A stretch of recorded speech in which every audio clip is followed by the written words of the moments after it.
What is the Schomburg Center? To me, it is home. The place where we come to see who we really are, not just somebody else's reflection of who we are.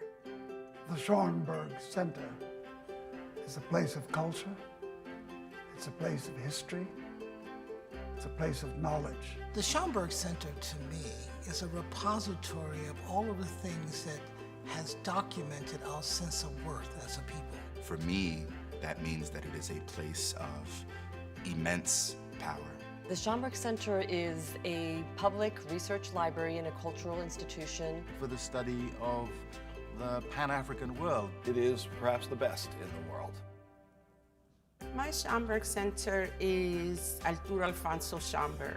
Arturo Schomburg said, Black history and culture and intellect exists at a time when most people didn't believe that. He collected those evidences, and that became the beginning of the collection. And it has expanded and has grown to where it is now a world-class institution. It holds over 10 million items. There's no parallel anywhere that brings to light what we as people of color have done, what we continue to do. Black culture is all of culture. The universals that animate everyone's life happen here for all people. The Schaumburg, for me, is one of the center pillars of Harlem. When I started the journey of finding out about Red Rooster and Harlem, the very first place I went to was the Schaumburg. Researchers from around the world come and use what we have here. I could not have written just about any of the books that I've written without the Schomburg Center's archives, resources. The Schomburg Center is much more than a library. We encourage lifelong learning and exploration. The Junior Scholars Program is a Saturday program with students from 5th grade to senior year in high school to help them learn about Black history and culture. Learning about my history is important because it teaches me who I am. The Schomburg Junior Scholars Program is going to do nothing but uplift them. So many talented and brilliant people have walked the corridors of this amazing institution over the years. From Octavia Butler to Toni Morrison and James Baldwin, Ella Fitzgerald, Alvin Ailey, and Harry Belafonte, who graced the stage in this room of the American Negro Theater. This place evokes great memories. It was a gift to us in our community to really try to find that space to reflect expressions of Black experience. I just knew that the environment, what I saw these young African Americans doing, was a place I needed to be. What is my Schomburg Center? I'm standing here at the Cosmogram, which underneath holds the ashes of the poet Langston Hughes. On the evening when this Cosmogram was dedicated, people began to empty out of the auditorium. A jazz trio struck up, and to my amazement, Amira Baraka went over and asked Maya Angelou for a dance. And they started to dance on top of the Cosmogram, on top of the ashes of Langston Hughes, and I felt what a fitting way to kiss the memory of Langston. The Schomburg Center is a research institute and a library, but it's so much more than that. There's something going on every day. So many amazing people come here to talk about their creative craft, to share what inspires them. The Schomburg Center's collections help to tell stories even beyond our walls. The Schomburg Center is here in this exhibition at MoMA, One-Way Ticket, Jacob Lawrence's Migration Series. We depend on the resources of the Schomburg to enable us to tell this story. Thinking about the implications of the past on the present is absolutely crucial for understanding the next steps, understanding what we have to do to go forward. We today have the responsibility of making sure that new artists and activists, new scholars and poets know that this place continues to be a resource and a source of inspiration for the work that we must continue to do. The Schomburg Center is knowledge. The Schomburg Center, to me, is education. The Schomburg Center is home, it is family, it is foundational. The Schomburg Center is inspiration. The Schomburg is with me in everything that I do. Community, inside and out. The Schomburg Center is us. The Schomburg Center is you, and we invite each and every one of you to find your Schomburg Center.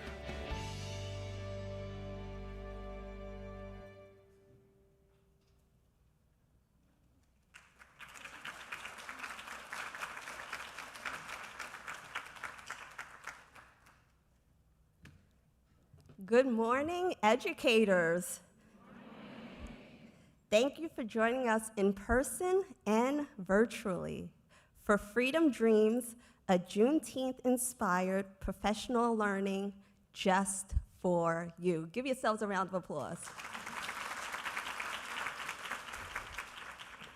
I'm Shantae Burns-Simpson, Associate Director of the Center for Educators and Schools, and we are thrilled to welcome you to the Schomburg Center for Research in Black Culture. Today's event is intentional in providing equity-based instruction and resources for K-12 classrooms. In the spirit of Juneteenth, we will celebrate and promote Black joy. Yes, yes.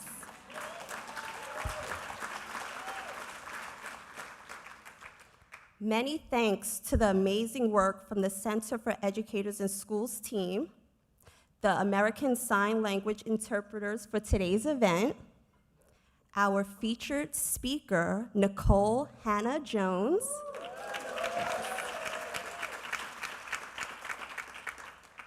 and of course, the Schomburg Center for being such a great, great host. Are you enjoying yourselves? And now I have the opportunity to hand it over to the Schaumburg director, Joy Bivens. Thank you.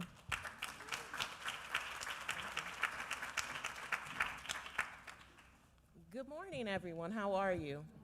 Oh, I love it. I love it. A lot of times I say hello, I greet people, and they don't say anything. So, so welcome to Chancellor's Day. As Shantae mentioned, my name is Joy Bivens, and I have the privilege of serving as the director of the Schomburg Center for Research in Black Culture. So as such, it is my honor to welcome you into our home physically, and also I want to welcome our attendees who are watching us live stream. I am especially excited to welcome Chancellor David Banks and our special guest this morning, Nikole Hannah-Jones.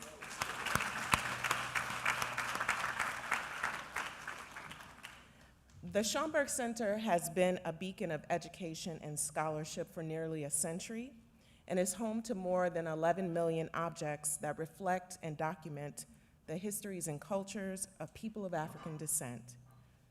Our work of collecting and preserving these materials and making our resources available and accessible is at the heart of what we do. I know that as educators, you are very well aware of the importance of robust resources, primary sources, and material culture in helping to illuminate the past for young people, especially for histories that are often forgotten or marginalized. And at the Schomburg Center, we are excited to be able to do just that and to bring those stories to the center. Today, you will be getting a sneak of a project that has been in the works for a couple of years now, and that is the Schaumburg Curriculum, which utilizes our robust archival resources to interpret critical themes, in Black studies, including the transatlantic slave trade, where slavery and abolition is a theme that we're exploring, Black women's studies, and the Black Power movement. That work is made possible by funding from the Institute of Museum and Library Services and has been so ably crafted by scholars Nicole Daniels and Lauren O'Brien. Lauren is here in the front.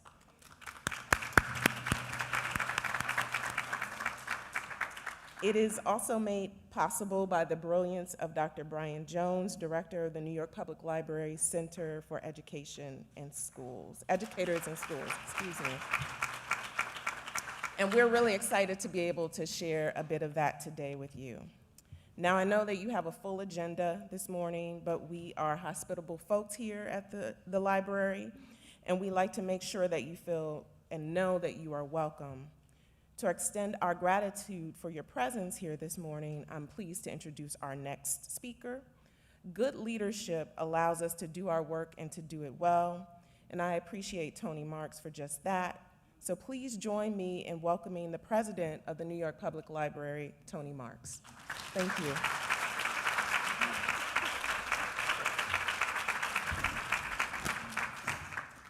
Good morning, good morning. What an absolute treat to be with you, to be here at the amazing Schaumburg, and huge shout out to Joy and to Brett Reedy, Brian Bannon, who's not here because we're also today launching our summer reading program for the public schools and for all students. It's a particular honor for me to be here today with you. I grew up in Inwood. I went to the public schools of New York. My son went to the public schools, and I'm an educator. And that is the proudest thing I can say. And when I was very young, in the 1980s, I went to South Africa to work for an education group. It was a time of apartheid and a civil war.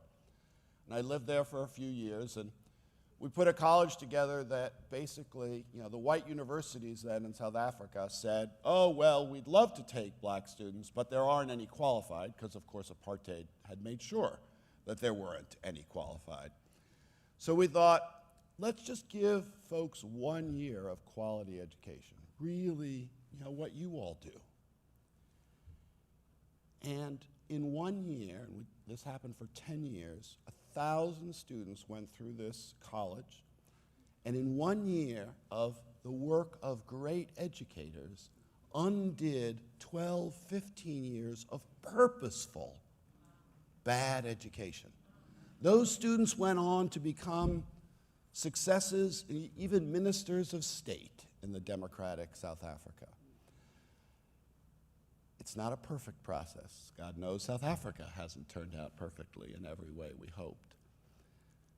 But what I learned is the power of what you all do to change lives, to improve society. There is nothing more powerful. And seeing that for myself as a student in the public schools, as a teacher, but in watching what that could do under the worst of circumstances,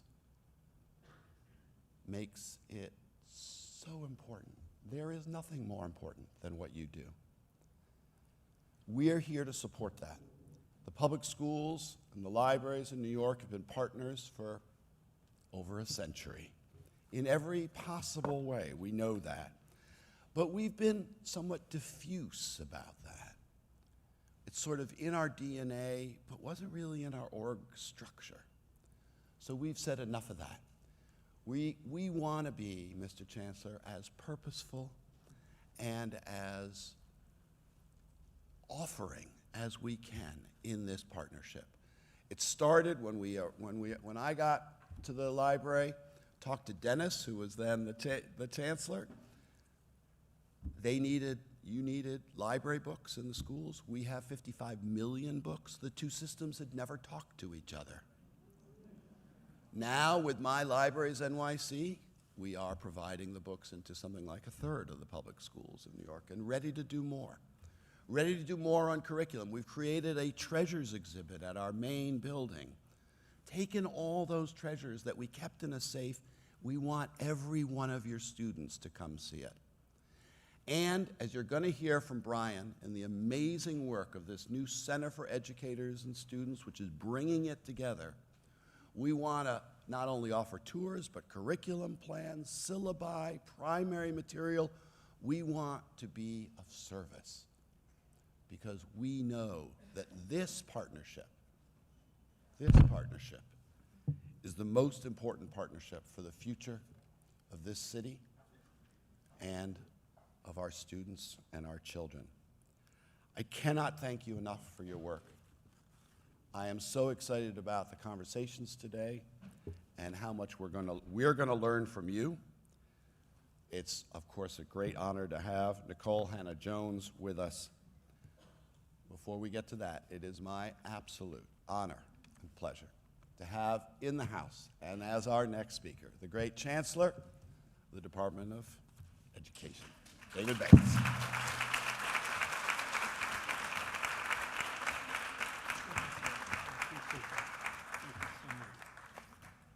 Morning, everyone.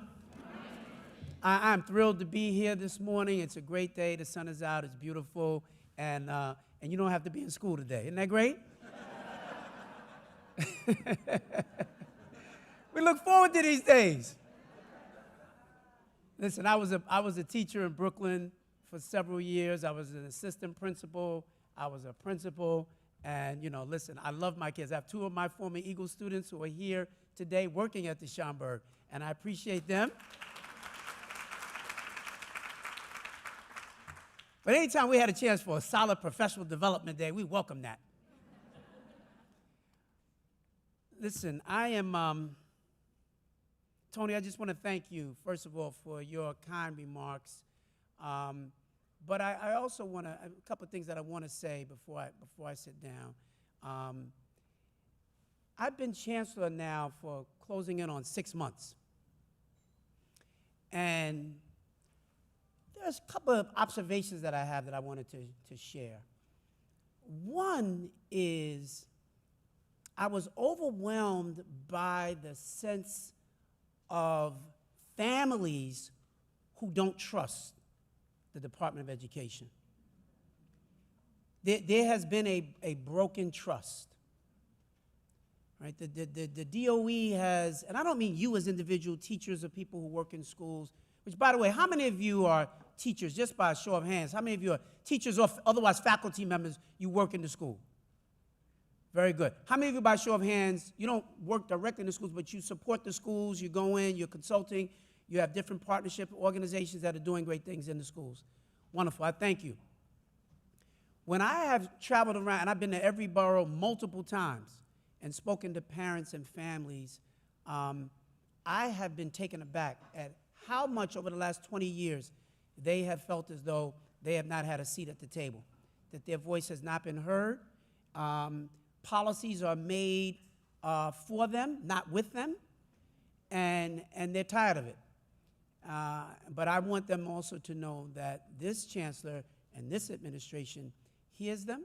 I'm a part of the community. In fact, in this particular community, I live a few blocks. I could have walked here. I live in Hamilton Heights, and I'm a New Yorker, and I'm proud to be. But more importantly, I'm just a proud member of this New York City family. And I want you to know that everything that we do is going to be toward making sure that we are, parents and families are real partners with us in this work. We cannot do this and transform what this system is without our parents and families. So we need to understand it has to be part of the very DNA of everything that we do. And that is what you're going to get from this administration. That's number one. Number two, I am absolutely convinced, particularly coming off of this pandemic, that we have to transform what the learning experience has been for our kids. We cannot return to an old normal. We must create a new normal and a better way forward. And why is that? That's because as much as we want to get back to a level of normalcy, where we don't have to deal with masks and vaccinations and all that, the old normal did not work for a lot of our kids. It worked for some, but it didn't work for all. But I'm here to suggest to you, and one of the reasons I'm so excited that Nikole Hannah-Jones is here today, is that even for many of our students who we thought this system was working for, they were not even getting the level of comprehensive education that they deserve. What do I mean by that as we stand here in the Schaumburg today, on this day? That means that when you don't understand the cultural lineage and the heritage and the legacy, particularly of black folks in this nation, and if you don't understand that, and hear me clearly, that is not just for black students and black teachers in black neighborhoods. Drew Brees, the quarterback of the New Orleans Saints, recently retired, one of the great quarterbacks of his generation. He had made the comment that he could never take a knee during the national anthem. And they said, why? He said, because my father and my grandfather fought for this country, and I would feel it would be a form of disrespect to do that. In making that comment, he was suggesting that my father and my grandfather didn't fight for this nation, right? In fact, when it was brought to his attention that the first person to die in the American Revolutionary War was a black man, he said, I never knew that. I never heard that. In many ways, that wasn't even his fault. It's the fault of a system that has not prepared all of our young people, everyone. That's one of the reasons why we recently launched the start of an Asian American Pacific Islander curricula that is going to be laid out.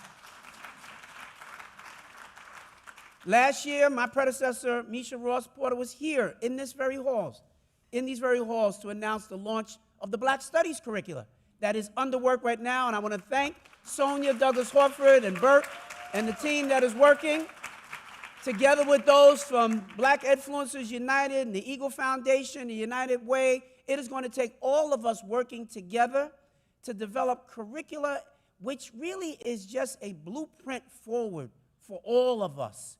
We all need to understand this history. That includes every one of you sitting in this room.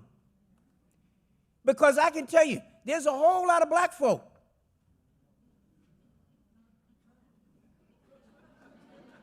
that if I told you right now, you can't leave this room until you pass this black history test. A lot of y'all be here all night long.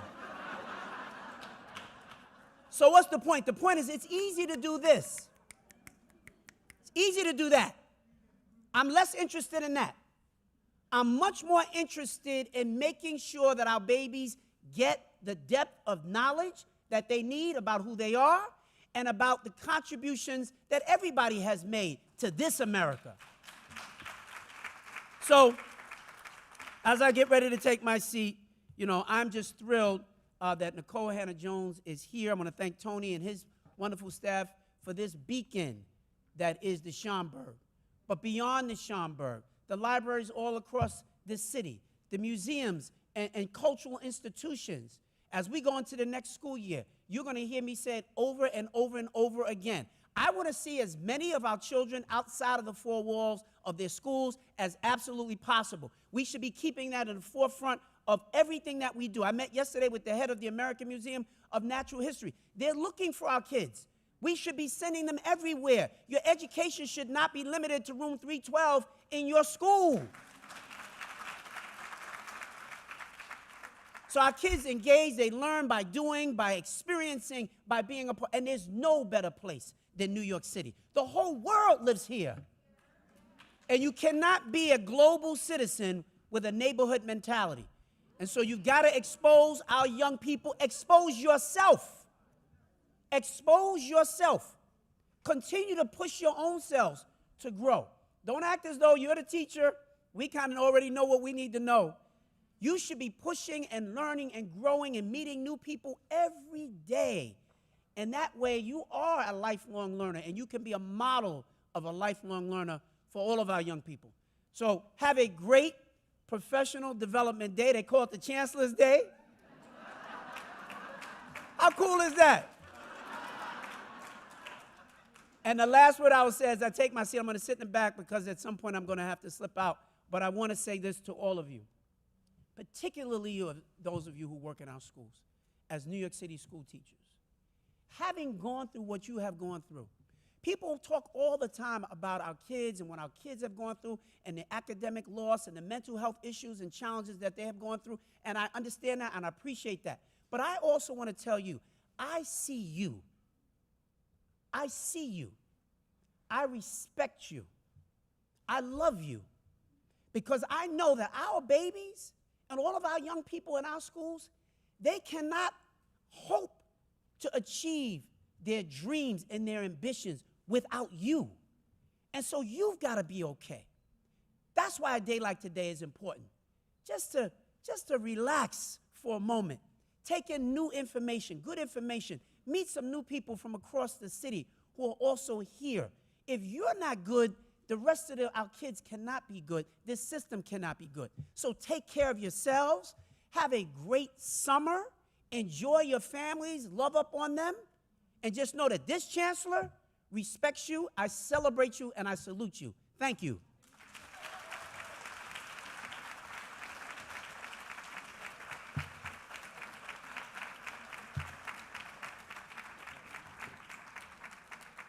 Thank you. Thank you so much, Chancellor and Tony Marks and Joy Bivens and everybody who worked so hard to make today possible. There's a lot of moving parts, and I'm just grateful that we got here.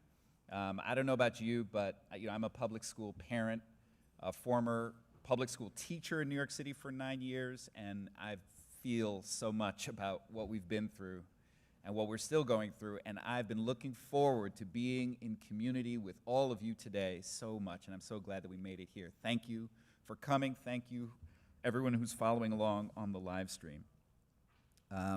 When I started working at the library, it was here at the Schomburg Center.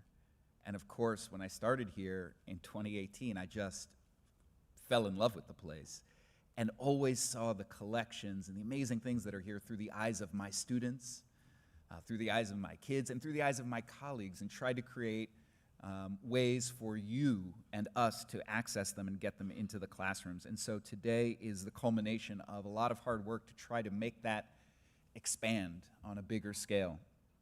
The library, I see the library as a space for transformation, for personal and collective transformation and change. And so it's appropriate that we're here on a day that's about freedom dreaming, that we're gathering together in a library. Think of how cool it is that the Schaumburg Center closed itself down today for you. They're not letting anyone else in today. The Schaumburg Center is here for you. The library is here for educators. So today, in your off moments, you can wander into the exhibits. They're open for you to check out. There's so many ways to access this place. The exhibits, of course, are one way. I want to highlight a couple of upcoming things here at the Schaumburg Center that you should be aware of, which is the Schaumburg Literary Festival, which is coming up very shortly, and the Schaumburg Junior Scholars Youth Summit in just a few days. Now, I see people pulling out pens. Look, we've all been to these, Zoom webinars. You know the drill. Even though we're here in person, it's the same drill. We're going to send you everything, okay? So don't turn to your neighbor and say, what was that? How do I get to that? What's the link? Don't worry about it. We're going to send you absolutely everything. We're going to send you more than you want us to send you. So if you want to be on that getting more than you want to receive list, we have a monthly newsletter, and you can sign up for it. And you all registered for today, so we at least know how to reach out to you and ask you about that. Today is just, it's an incredible day. The last thing I would say is that this Center for Educators in Schools, as Tony said, is an attempt to bring together everything that the library is doing for educators into one team, so that you have us as your concierge to everything that the library has. Like, we can be an access point, and we're building this thing and improving it and changing it.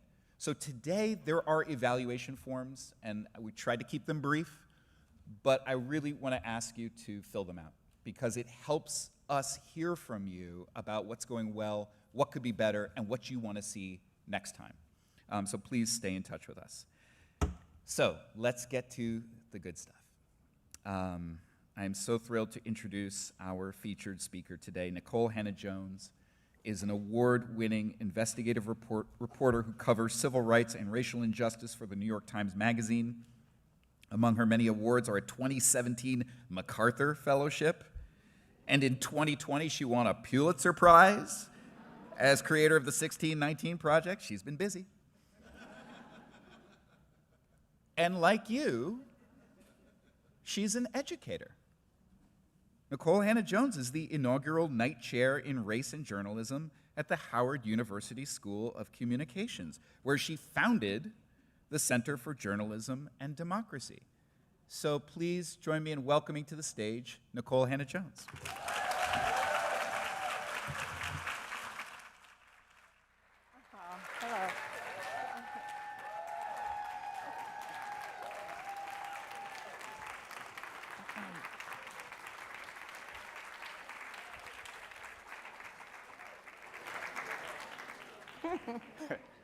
Hello. Hello. Thank you so much for being here. We're so excited. I have some questions, and As I explained to Nicole backstage, the flow of them is roughly to talk about the topic of origins, to talk about the topics of teaching and learning, and to end with the topic of Juneteenth. So last time you and I were here, we were also on stage with some teens who were teen activists, and I was trying to think of a way to bring youth voices into this space as well today. And we have a program at the library called Teen Reading Ambassadors, and you have some readers among the Teen Reading Ambassadors, and at least one, hey, we got two of them here today. Please give a shout for the Teen Reading Ambassadors. So I actually want to start with a question from one of the Teen Reading Ambassadors. Can we have Jency's question, please?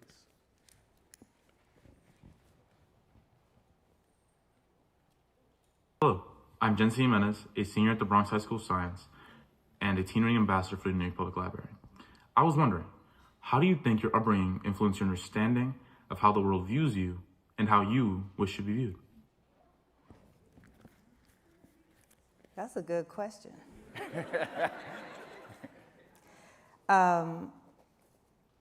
So one, if you've ever seen me talk, you know I go rogue, so I am going to answer the question, but I'm going to go rogue first. First, just let me say, I can't think of a better group of people to come and talk to. I'm just so grateful to educators. Educators changed my life and allowed me to change the life that this society had planned for me through education. And I know it's never an easy time to be a teacher, but that this is a particularly difficult time to be a teacher. Not just the attacks on your professionalism in terms of you being able to decide what is appropriate for our children to learn, but also, of course, clearly the fears of violence in the classroom and the unwillingness to protect. And the same folks who are saying that y'all are not qualified to select books for your children are saying you are qualified to carry a gun to defend the children. So let me just, before I was ever known for the 1619 Project, I spent my career as a journalist, as an education reporter in the classrooms that many of you are in. I am a product of public schools, and if you know my story and my reporting about school segregation in the city, I intentionally enrolled my daughter in a high poverty segregated school, and she's still in one of those types of schools, and we have been determined to support public education for all of our children and not be afraid of our kids and understand that all of our children are deserving of the quality education we fight for our own. So I say all that to just say I'm honored to be here with all of you and just so grateful for the work that you continue to do and the lives that you continue to change. And also just thank you to the Schaumburg. I'm not a Harlemite, but I always feel at home when I come to the Schaumburg, and I just can't imagine a better place to be having this discussion in this time. So thank you for hosting. Now, back to that brilliant question. That question actually made me think about Du Bois, right? When Du Bois talks about the dual consciousness and how it always feels to be both your identity is through the lens of how society sees you and then how you see yourself. And I would say depending on who in society is seeing me, sometimes those visions are aligned and oftentimes they are not. The strangest part of my journey, I mean, if you know my story, I'm just a girl from Waterloo, Iowa, and a working class family, child of the Great Migration, who never thought anybody would ever know my name, and really didn't seek anyone to know my name. I just wanted to write about black folks in the South for the Atlanta Journal-Constitution, and they never hired me, but it's okay. It worked out okay in the end. So in many ways, I always see myself as that same person, and it's been very strange to now become a symbol to people, either a symbol that people love or a symbol that people hate, when in the end, I'm just a flawed human being like everyone in this room, and I'm still just a regular person, but I do hope that the vision of myself is to be a person who leaves a legacy of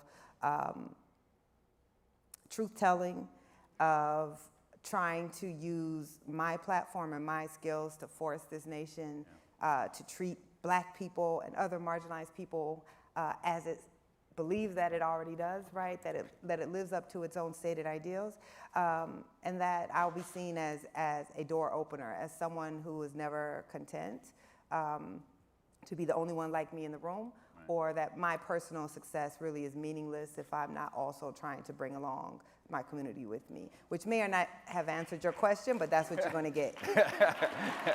Thank you, Jency.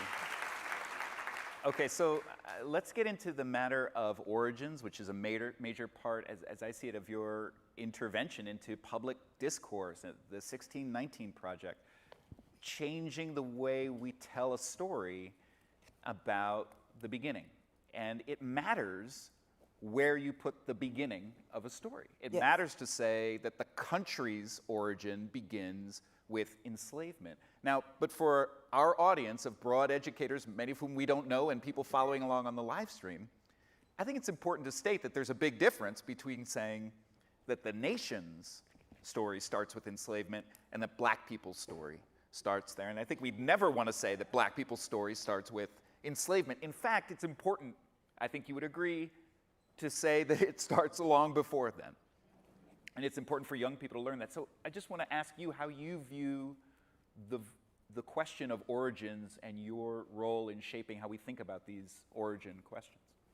Yeah, I actually think that's a brilliant question to begin with, because one, we have to understand what is the role of an origin story. Yeah. So we all have origin stories, right? We have origin stories of our own families. We might have origin stories of our careers. Certainly, our nation has an origin story or multiple origin stories. And the purpose of origin story is to give shape and identity to how we perceive of ourselves, and often to justify, right, either the lives we're living, to explain the lives we're living, to explain and justify the country that we live in. And I argue, of course, in the preface of the 1619 Project, that the origin story of the United States is to justify power, right, and who has it and how they wield it. So what the 1619 Project is trying to do is actually subvert and invert the very premise of your question, which is we have largely been taught to think of Black people as having origins in slavery, right? And that what the project tries to do, and particularly if you look at the children's book, which is actually appropriate for all ages, I think I think adults can learn from the children's book, frankly. But the children's book starts in Africa on purpose, and it spends about a third of the book explaining the cultural contributions, the learning, the knowledge, the skills, just life, regular, everyday human beings who were living their lives before, people who would one day call themselves white ever believe that they could steal people and turn them into what they called slaves. But of course, you can never make a person a slave. But by making it seem as if our origin begins with slavery, one, it does serve as a justification for slavery, right? Because you can treat Black people as a blank slate, right? You don't have to imagine all that was lost, all that was taken. And a great text that I think deals very well with this is Cedric Robinson's Black Marxism, which I really only read because people, conservatives keep calling me a Marxist. And I've never read a Marxist text in my life, so I figured I better figure out what the hell I am. But he talks about the creation of the Negro, right? And that prior to not just the Atlantic slave trade, but what happens over the course of the 1700s and 1800s, where Black people are turned into chattel and turned into property, that there was this intentional erasure of African history. And that Europeans clearly knew that African people had knowledge, that they had skill. I mean, some of the great universities were there. There was a constant passing back and forth of knowledge. Greece is right across the sea, right? But so there was this belief that would come with chattel slavery that somehow Black people were a people without a history, right? A people without contribution. That comes along later, and that comes along to justify slavery. Right. So when you begin our narrative with slavery, you are furthering that work. Right.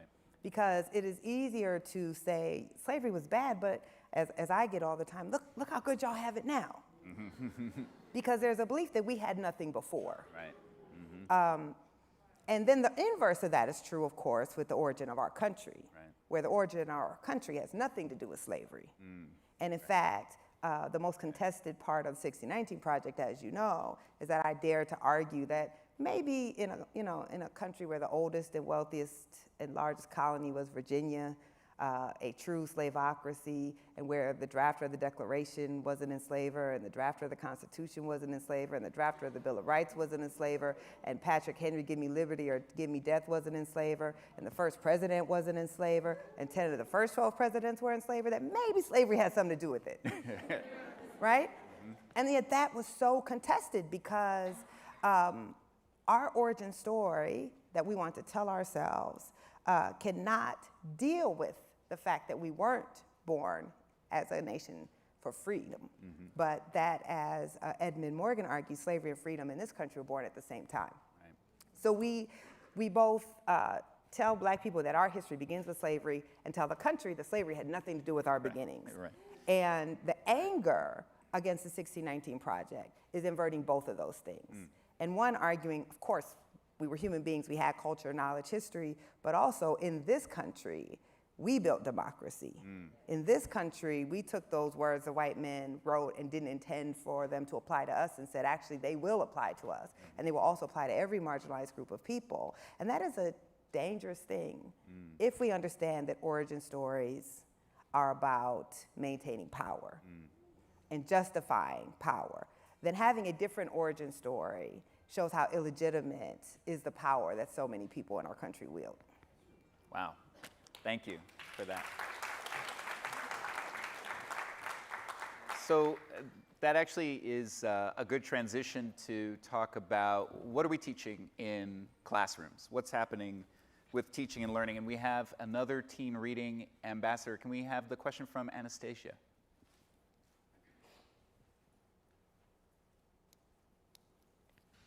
Hello, I'm Anastasia Whittington of the Manitoba Library. I am a teen reading ambassador under the New York City Public Library System, and I'm here to ask you some questions about your book. So my question would be more centered around the fact that Black history is often diluted or flat out not taught in schools.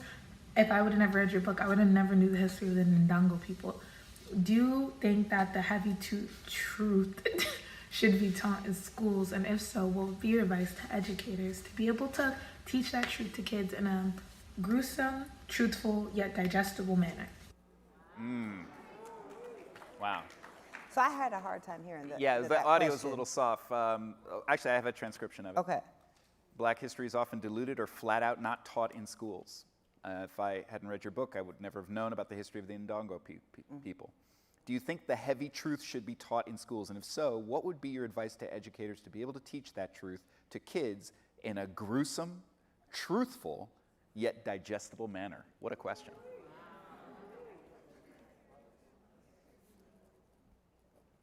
Okay, that was an excellent question. Our youth will and do lead. So my first response to that is, of course, I think truth should be taught. And I know the young lady intended that as a rhetorical question.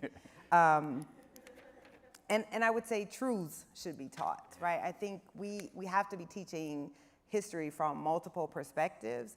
As I argue in the essay, the preface called Origins in the 1619 Project, there could never be a single origin story of a place as diverse as the United States. And that any single origin story will necessarily leave people out and will taint and manipulate the way that we see history. I mean, clearly, like even the 1619 Project, we're saying we're going to look at America through the lens of slavery. But you could do a 1619 Project for indigenous people. You could do a 1619 Project through women. You could do it in many ways. And each one is adding to our collective understanding and getting us closer to the truth. So I think we should always be on the quest for truth, but knowing we'll never actually fully arrive there because there's always more that we should know. Now, the advice that I give to educators, and I'm going to kind of second what the Chancellor said, is you can't teach what you don't know yourself. And to me, the primary obstacle to educators teaching this history well is not laws, it's lack of knowledge. It's folks who have not been educated on this area themselves very well, and so therefore cannot teach it with any level of sophistication. And then there's this sense, I think, that, and I don't know that educators necessarily believe this, I think it's more people who are not in the classroom, that our students cannot handle truth, that we have to protect our children. But anyone who's in a classroom with a kid understands they have a great sophistication in dealing with complex subject matter. My daughter surprises me all the time with the conversations that she wants to have. And they also have a very, very clear sense of right and wrong that we start to lose as we become more cynical and live more life, right? I talk about trying, I'm a Black woman, but I'm also biracial, and when I understood kind of how ridiculous systems of racial classifications are was when my daughter was trying to get me to help her understand why my mom is white, but I'm not white, and why her skin is closer to my mother's than her father's, but her father's Black and she's white.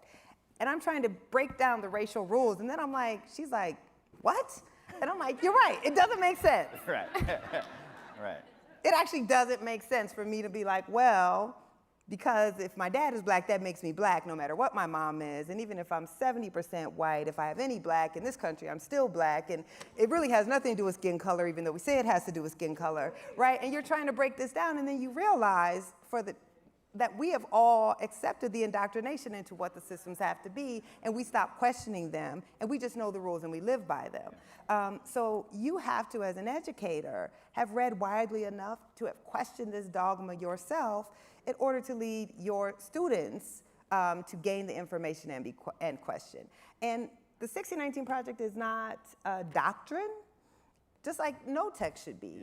To me, the purpose of an education should get our students to question, to be skeptical, to want to learn more. What's been the most interesting thing for me to see with the 1619 Project is students who had no interest in history because history was completely irrelevant to them are now like, wow, oh, this explains why my neighborhood looks like this. Oh, this explains why when I go to Atlanta, the traffic patterns don't make any sense, right? Like, all of these things that didn't make sense because we've all been taught the history of a country that doesn't exist, that erases or marginalizes the stories of Black and other brown people. No one wants to learn a history where, I know I'm just going all off the tangent, but no one wants to learn a history where you're asterisks in every single story, right? Where you're only ever acted upon, but you had no agency, no action, no contribution. Of course you don't want to learn that history.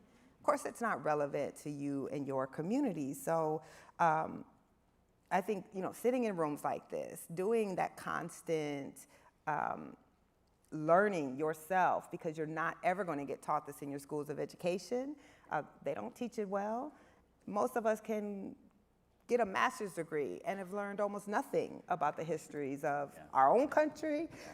We don't even learn white mainstream history well. We certainly don't learn the history of marginalized people. Right. So how can you be the guide for your students if you don't have that knowledge yourself? And it's not about feeling badly or feeling like you haven't done your job. We have all been miseducated, all of us. I know what I know because I've made it my life's work, but had I just relied on what I learned in school, I would know almost nothing. So I think we have to do that, and we have to teach our kids the truth, even when the truth is painful.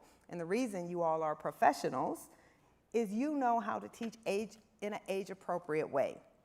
So no, I don't expect that you'll show a third grader a lynching photo, but it doesn't mean you can't talk about racial violence, right? And then as the children get older, you begin to introduce, text that might be more graphic, images that might be more graphic, but the truth is our children are being exposed to violence anyway every day. I don't know how many of y'all had to have a conversation about what happened in Uvalde with your children or your students, but how do we explain that? If we don't explain the true history of our country, you can't. And I think we do all of our children a disservice by not treating them like like human beings, sophisticated human beings. Thank you. Let me, building on that, there has been, as you mentioned, quite a freak out about the idea of teaching Black history. And, you know, there's a kind of boogeyman of critical race theory and all of this kind of thing. In addition to the school shootings and all the other kinds of attacks on educators and on education. But it seems to me that's not the only thing that's happening. At the same time, Philadelphia, Seattle, and now, as you're going to learn today, New York City, people are rolling out, in some cases, citywide official Black Studies curricula. And that's why I'm thrilled that the Black Education Research Collective is here from Teachers College. They're building a pre-K to 12 Black Studies program for New York City. And you're going to learn about that in a minute. In addition to that, I just want to give a shout out that the team that is working on a new Schomburg curriculum is here and is going to present on that as well. So we have this landscape where people are have some runway and sometimes even official approval and funding to make Black Studies happen at the same time that in other places it's being shut down and silenced. How do you assess the overall picture? I think it has always been mixed. So we know that where we're seeing Black Studies being rolled out tends to be in progressive states or in urban areas with progressive leadership, and where we're seeing the bans are in red states. And so that's not really surprising. I mean, I took a Black Studies course in Waterloo, Iowa when I was a high school student, and that's where I first learned about the date 1619. So we know there's always been places where it's been taught. I think what is unprecedented is the legal attacks on teaching our history.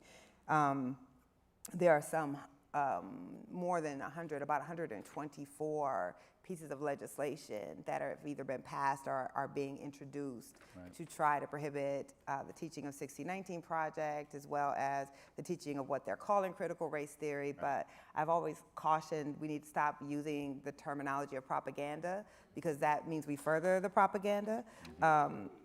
Let's just be clear, we have an 80% white women teaching force, and nobody believes that they're teaching critical race theory to children. And in fact, if they were teaching high-level sophisticated analysis of racial inequality through systems and structures, I would be very impressed, and we shouldn't back away from that. So we are in a period of backlash. The backlash against the 1619 Project began in earnest once it became clear that school districts were adopting the project. And the backlash against what they're calling critical race theory is clearly a response to the racial justice protests of 2020. There was a sense that we had gone too far in talking about racism and addressing structural racism, and that there had to be a response. But we also should be clear that the attacks on, I call them anti-history laws, that these are also about delegitimizing public education. And these two things are going hand in hand, and so you have to fight both of these things at one time. The danger of this is it continues to marginalize and treat as optional the learning of Black history, and that's also things like Chicana studies, studies of indigenous people. It marginalizes them, and it continues to segregate those histories as if there's American history and then there's that other history that you could learn about if you feel like learning about, or we can prohibit you from learning about it altogether. And I think it's important if, in studying Brown v. Board of Education, I read the entire oral arguments to Brown v. Board of Education because I'm nerdy as hell. And what gets lost is the NAACP was arguing, the Legal Defense Fund, that segregation harmed Black children. But it also was arguing that segregation harmed white children. And it was saying that it gave white children a false sense of their own superiority.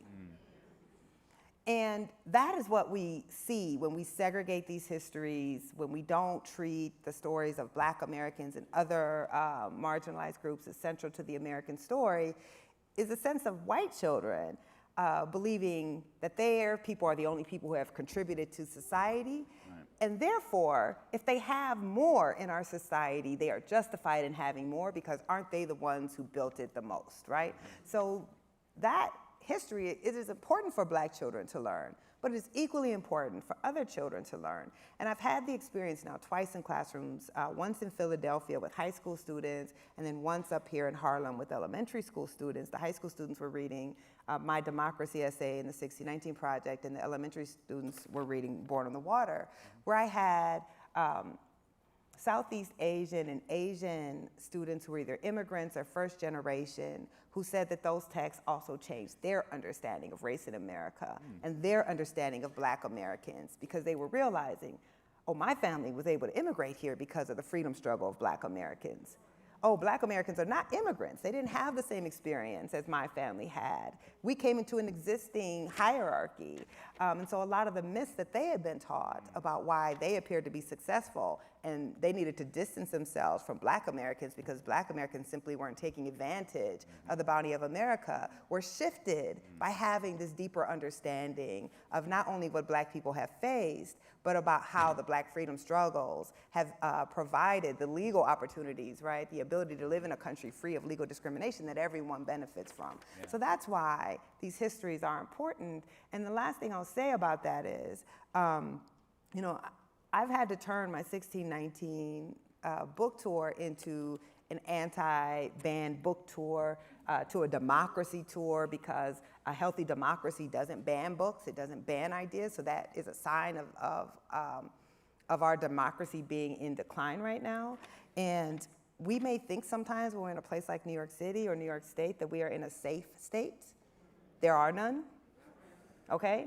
Our fates here are tied with people in Texas and people in Georgia and people in South Dakota. And if you don't understand that, just look at what the Supreme Court is about to do. So we all have to understand that while we may feel like we get support in a place like this, we have to be working and opposing these laws all across the country, because it will come here. And there will be those restrictions. And anyone's lack of democracy means that all of our democracy is in danger. Thank you. Actually, that's a really good segue to our third teen reading ambassador question from Junaidi. Can we have Junaidi's question?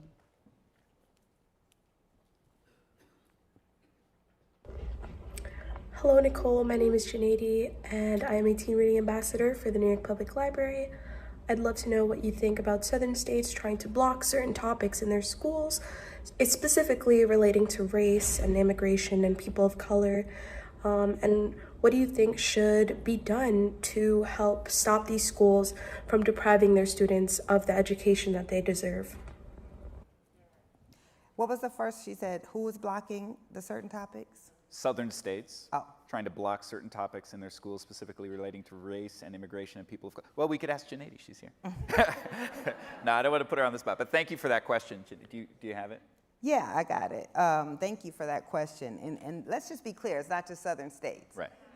My own home state tried to ban the 6019 Project and pass the anti-CRT law. Nebraska passed the anti-CRT law. Kansas passed one. Ohio's considering one. So we have to stop believing that there's a false regional divide. I tend, you know, we're on Malcolm X Boulevard. I tend to believe what Malcolm X believed. The South is everything south of the Canadian border. But with that said, you know, I think this is a great question coming from a student. Where's the student who asked that question? Okay. So one thing that I think is necessary, and if you are taught this history well, what you'll understand is that movements are led by students.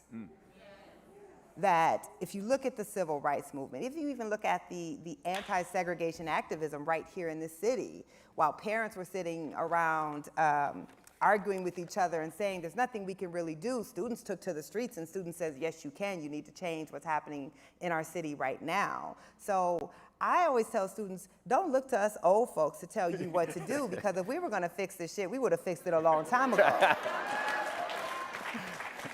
If you see something that you don't like, you have a voice, you have power, and more than that, you don't have the same fear that you have once you have to pay a mortgage and you got a job and all of those things. So I would love to hear your ideas about how you as students can demand the right to learn, because that's really what this is about, is you have a right to learn. You have a right to be exposed to ideas that may make you uncomfortable, that you may not agree with. I mean, what is the purpose of an education? If it's simply to confirm the way you already see the world and simply to reflect back the experiences that you already have.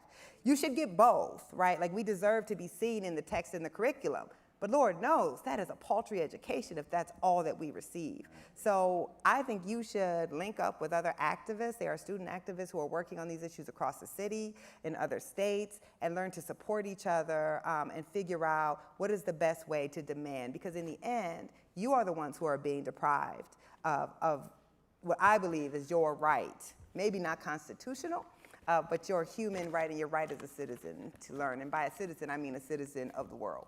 So thank you for that question, and I'll be very excited to see what you do. Thank you.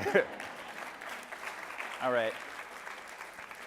I want to ask some questions now that use the workshops that you all are about to participate in. I already mentioned some of the curriculum. Everyone here is going to, at some point today on your schedule, you're going to be here in the auditorium hearing about those new curriculum projects.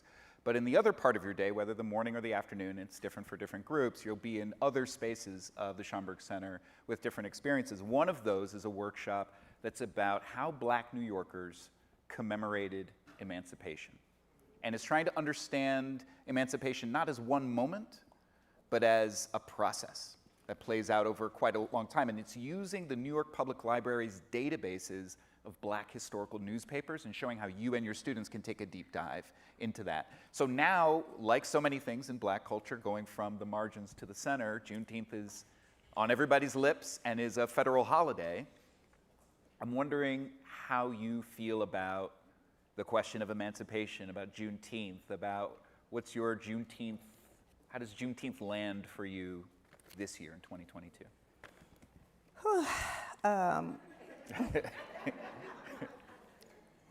You know, it's like most things, complicated.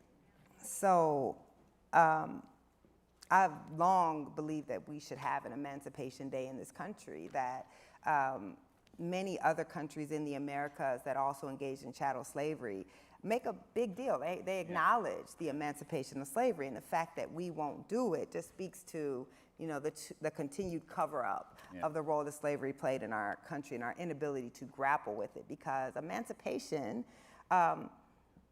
is a good story. I mean, this is when we can finally begin to work towards becoming the country of our highest ideals. And it should not be seen as a Black holiday, but an American holiday. And so, of course, I was, I don't want to say grateful. I can't be grateful for people doing what they already should have done, but I was happy to see Juneteenth become a federal holiday.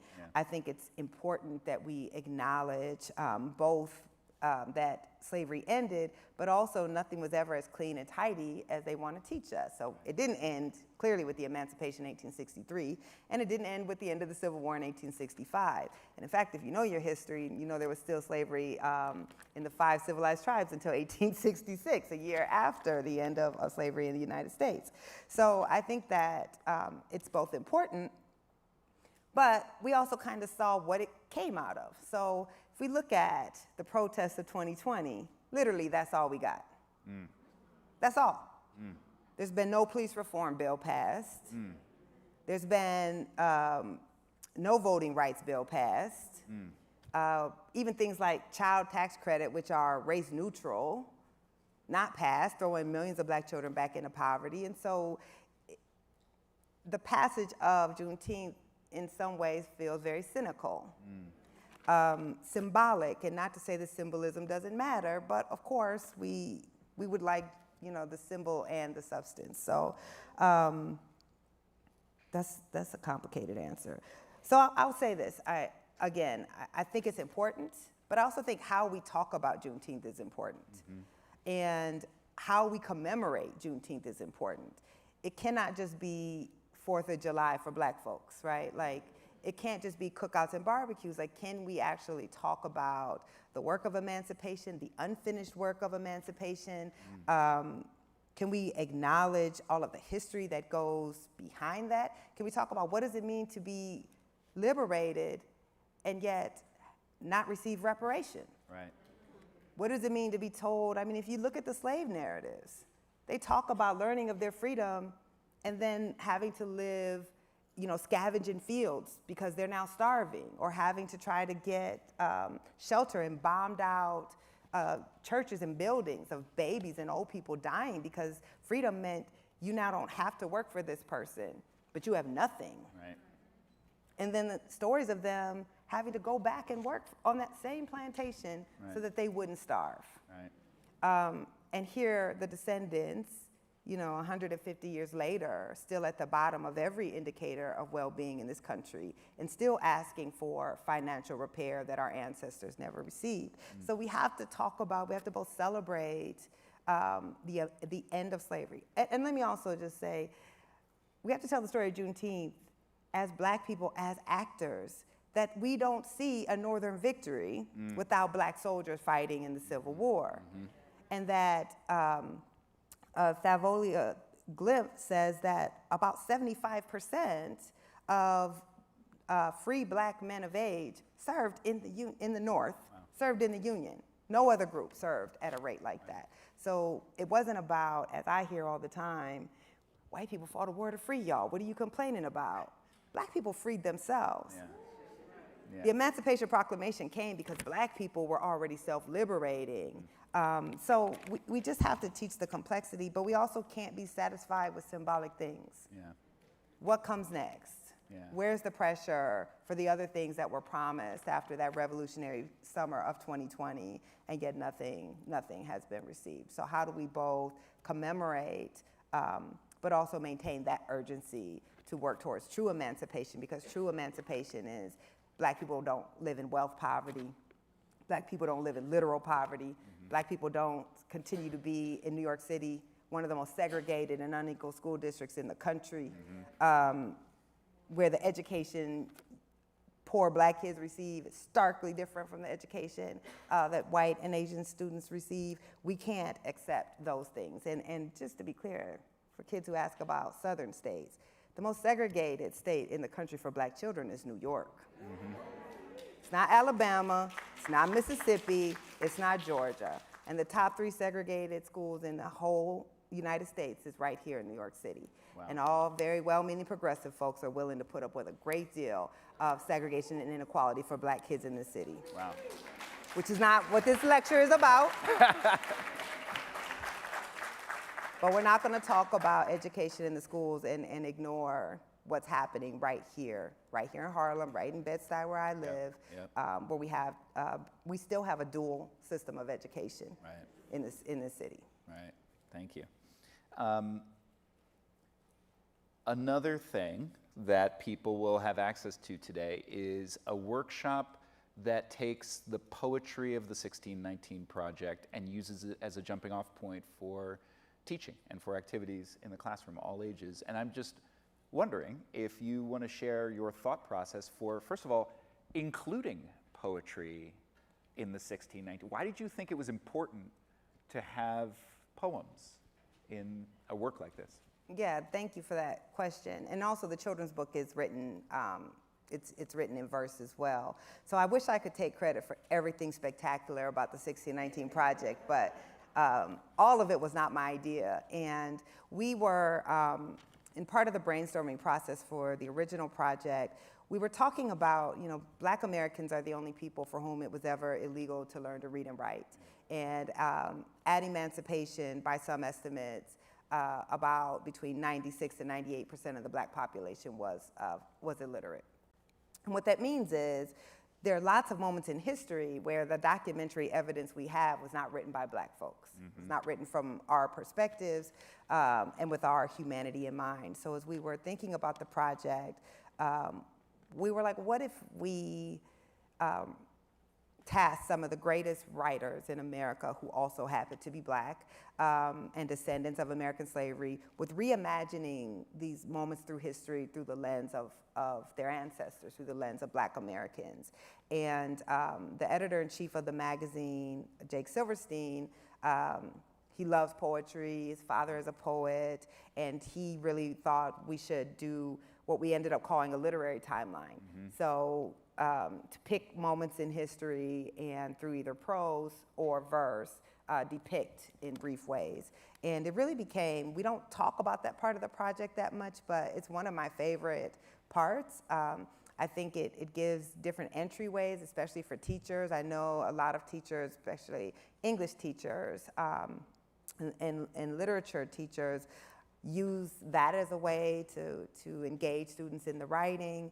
And it also just gives you a pause between these really dense, really challenging essays, and you just see it's such a testament. Like the entire book, I hope, serves as a testament to our ancestors, right? What greater testament than to have the descendants of the people who were treated as the very bottom, who, I mean, I was just in Baton Rouge for the 1619 documentary looking at slave ledgers where you're seeing human beings listed next to farm implements on the same page, and sometimes being valued less than the farm implements on the same page. So what greater testament to the resiliency of those folks, to our ancestors, than to have some of the greatest, I mean, Nobel laureates, Pulitzer Prize winners, National Book Award winners, giving testament and telling these stories through poetry and prose. And it was also just a fun part. I mean, Terry McMillan, I was like, we're gonna have Terry McMillan in here, even though that's not someone you would typically think of in a book like this. People like Barry Jenkins, who's a director and screenwriter. So just like that versatility in the spectrum, and how amazing it felt to know we have maybe 3 dozen poems and poetry in there, and yet we never ran out of great Black writers. We could have just kept going and going and going. Yeah, that's fabulous. Of course, one of the main reasons we all come to the library is for books, and really excited that we were able to give all of our attendees today both of your books. Yay!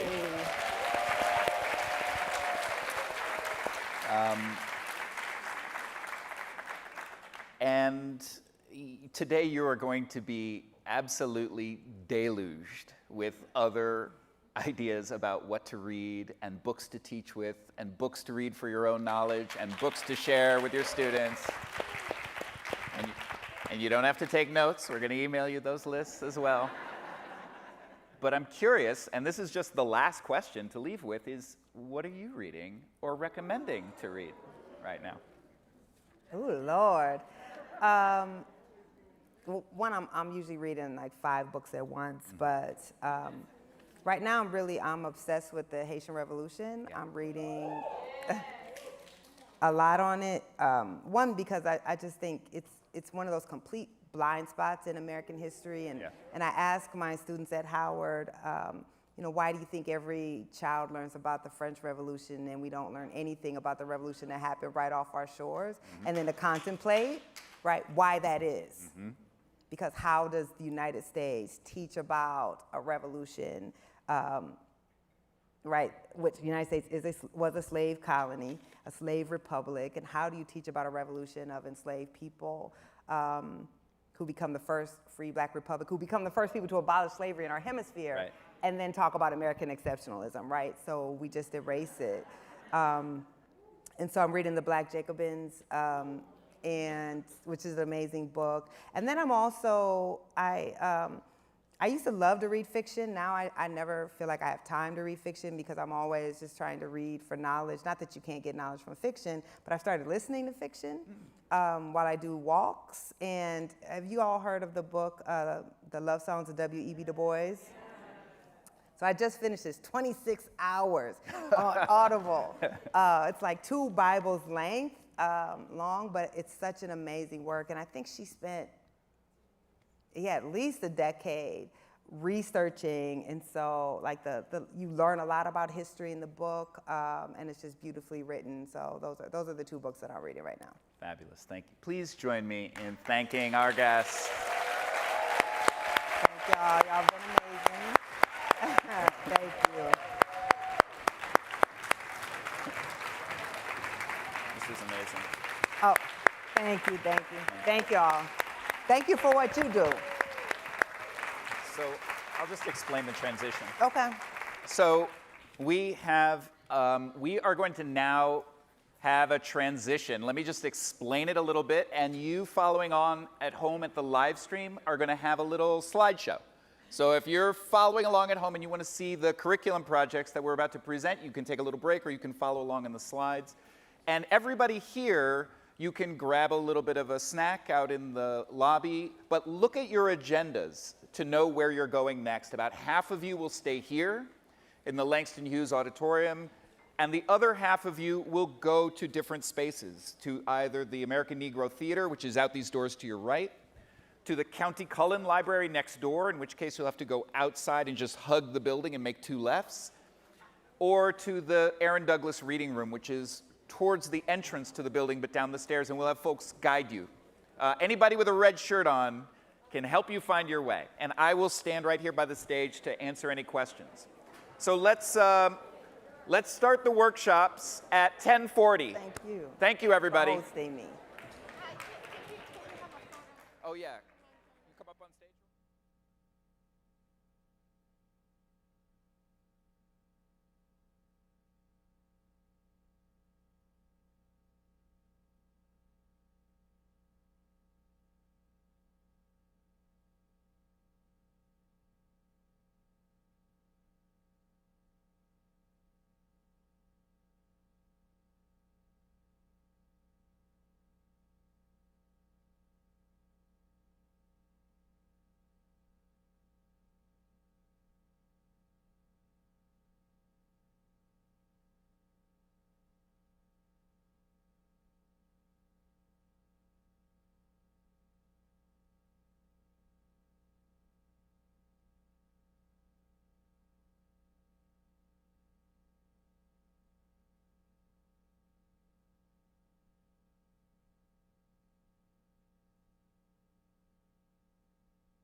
Hello again, everyone. All right, we are ready to get started. Thank you for those of you following along on the live stream. Hope you decided to stay with us. And thank you, those of you in the audience, for staying with us. We're very excited. So we're a little behind, but we still have a good amount of time until our lunch break. So let's get into it. This workshop is about 2 different curriculum projects, as I explained. The first you're going to hear about is the Schomburg Curriculum with Lauren O'Brien, who I'm going to bring up in a moment. And the second one is from the Black Education Research Collective at Teachers College, which is building a pre-K to 12 Black Studies curriculum for the city of New York. But first, I want to just give some thank yous for the Schomburg Curriculum project. This is a grant-funded project that is funded by support from the Institute of Museum and Library Services. We've had 2 incredible curriculum writers working on this. The first, Nicole Daniels, and the second, Lauren O'Brien, whom you'll meet in a moment. Alex Tronalone, who works with me at the Center for Educators in Schools, provided and continues to provide project management for this. We have really an amazing advisory board. You might know some of these names, but the advisors to this project are Yolanda Seeley-Ruiz, Ansley Erickson, Adam Sanchez, and Jesse Hagopian. And so many members of the Schomburg Center's staff have lent expertise to make this project possible. I'm not going to name them all, but I do want to just thank the curators, Michelle Commander, Cheryl Barreto, Tammy Lawson, Shala Lynch, Myra Liriano, and Dalila Scruggs. And lastly, the beautiful design that you see here, playing on the cosmogram artwork that is embedded in the floor of the Langston Hughes lobby. You'll see this pattern playing throughout these slides. This is also the visual motif for the curriculum project. So many thanks to Erica Buddington and the Langston League for this incredible design work. As you'll hear, it's not finished yet. We're getting there. But we are going to start sharing it with you immediately, as soon as this program is finished. So first, let me just bring up, without further ado, a newly minted PhD in history from Rutgers University. We're so proud of everything that she did on this project and her future as a scholar and a historian and a historian working in Black Studies. I'm so honored to call her a colleague. Please join me in welcoming the Schomburg's curriculum writer, Lauren O'Brien.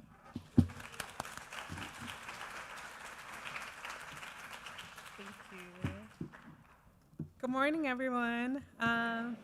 As Brian explained, my name is Lauren O'Brien, or Dr. O'Brien, and I'm really excited to show a preview of the Schomburg curriculum that we have that has been ongoing for the last, I would say, 2.5 years. So first, I wanted to give a little agenda of what the goals of my presentation are. So I'm going to give a little background context of the curriculum. Then I'm going to preview one source from the lesson and then share resources on how to learn more, since this is still in process, but we will be gifting, in a sense, a preview of the lesson that I will preview today. So about the curriculum, one of the primary goals of this initiative is to introduce the Schomburg's collection of more than 11 million items to classrooms, not just in New York City, but across the country. And as Nikole Hannah-Jones spoke to, we find this project really important, especially today where there has been such an attack on ethnic studies, where we are proudly stating that this curriculum, as an anti-racist project, is centering the stories of Black folks and Black communities to tell a fuller American story. And so I guess overview-wise, this curriculum is specifically designed for grades 6 through 12. Other grades can use it, but we are keeping those grades in mind. And the first iteration, we're hoping that there will be more, we'll have 3 units, which is slavery and abolition, Black women's stories, and then Black power. Because we can't go into the full detail, I wanted to give you kind of a scope of the different units.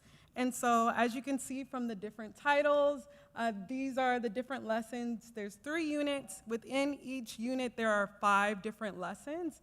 These are some of the titles. I'm gonna click over to the next page after this to show you Black women's stories. But as you can see, this is not comprehensive of all of the Black Power movement or all of the history of slavery abolition, but all of these lessons seek to speak to major historic interventions that are happening in Black studies, and each lesson will have a text that a historian or scholar is trying to make a new or introduce new scholarship in the way that we look at these different topics. Additionally, all of these lessons are highlighting unique items that are exclusive to the Schaumburg. So some examples of this would be like in slavery in New York, as well as the Black Panther Party, where it's all power to the people, the Black Panther Party in Harlem, where this is specific to the BPP party in Harlem, and that collection is exclusive to the Schaumburg. I wanted to also show Black women's stories. In a similar vein, we want to really, again, focus on topics that are not traditionally taught to 6 through 12, and focus on figures and narratives that are essential to these stories and these topics, but that may be overlooked, but also that we have a rich collection to be able to tell a fuller story. The goal of this curriculum is really to get more access and have teachers and students be using the research collections of the Schaumburg, as well as feel more inspired or academically curious to use archival source materials in their everyday lesson plans. Okay, so I'm going to preview one of my favorite lessons from the Black Power unit, which is lesson 2, the Aesthetics of Black Power. This is a mock-up of, Brian spoke to our designer. This is what the curriculum will look like. So some sample pages where each lesson focuses on 3 primary sources, and each ends with an extension activity section, which I really love, that encourages students to apply the essential questions or to think about the topics that are discussed of the past in the context of their own personal identities, as well as how it applies to their own communities. Again, we will send you at the end of this these kind of sample lesson pages of the full unit, so not even just, I'm only gonna focus on one primary source, but you'll get the full unit at the end of this email to you. And then I'll share more details how you get the full 3-unit curriculum later. Okay, so in more detail about the aesthetics of Blackness. And so as I spoke a little earlier, each lesson is speaking to, or is attempting to make a historic intervention, so trying to discuss in this context, Black power in a way that we may not have traditionally done so. And so a guiding quote or a guiding text that I used in writing this lesson is by Tanisha C. Ford. The text is Liberated Threads, Black Women's Style and Global Politics of Soul. And a quote that I feel really embodies this lesson is, the international struggle for Black liberation provided a space for Black people to use clothing, not only to adorn, but also to re-aestheticize the Black body.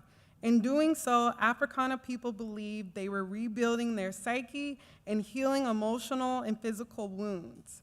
And in this lesson, we talk a lot about fashion, but I think especially in the context of Juneteenth, as well as Black freedom, and focusing on the way that Black folks are liberating their own physical bodies, it helps to show students an everyday example of the way that everyday people are engaging or aligning themselves with a global movement for Black liberation.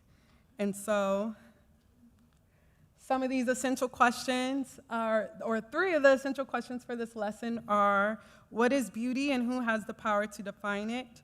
How does style communicate your personal values and belief systems? What is the relationship between Black pride and Black power? So today we're only going to talk about a snippet, again, a preview of some of the primary sources in this lesson. And so this is from our Art and Artifacts division. And each lesson tries to use different primary sources from the 5 different divisions that we have. So it's kind of a multimedia curriculum. But in this case, these are 2 Black Power buttons. They are intended to show students not only popular slogans within the Black is Beautiful movement, but also to show how adorning such an item as a political button or maybe a sticker will show a sense of pride of Blackness, as well as communicate to others a sense of Black militancy or that you were aligned with a larger movement. A supplemental source that kind of speaks to the power of those buttons is a letter from 1969 written to the Amsterdam News, which is a Black newspaper in New York, by a soldier who is asking for advice after being forced to remove an "I'm Black and I'm proud," I think it's a sticker, on his helmet. And I want to show, let's see if this works, focus to this last paragraph right here, where he's explaining how others may perceive this message of "I'm Black and I'm proud" and how he perceives it, where he explains, talking to a couple of my buddies, I found out that most people think Black power means that we, the Negro, are prejudiced or that we think we are better than anyone else. To me, Black power means for my people to unite and strive for equality in America. To me, such a source helps students to realize how something seemingly or on the surface might seem benign, but is a radical act. So the power of adorning oneself with an afro or a dashiki or even a political button, how that can, in just an everyday act of getting dressed, can align yourself or show that you are in support and moving along with a larger movement. So that, again, it's a really quick preview, but today you will receive a lesson of, there's 3 different sources, so that's just the first source that's included of this full lesson. Soon, we're thinking fall, the full 3 units will be published and available, and again, it will be sent to that email and available online where it will be downloadable. And I think that's all I have for my preview, so thank you all. I know we will, I don't know if this was explained earlier, there's one more presentation that I'm about to introduce, but we will take questions after the second presentation. So now it'll be my great pleasure to introduce the next presentation by the Black Education Research Collective. Dr. Sonya Douglas is professor and director of the Black Education Research Collective at Teachers College, Columbia University. Her work focuses on education leadership, policy, politics, and practice. She has published more than 20 articles in 5 books, including the award-winning Learning in a Burning House, Educational Inequality, Ideology, and Disintegration.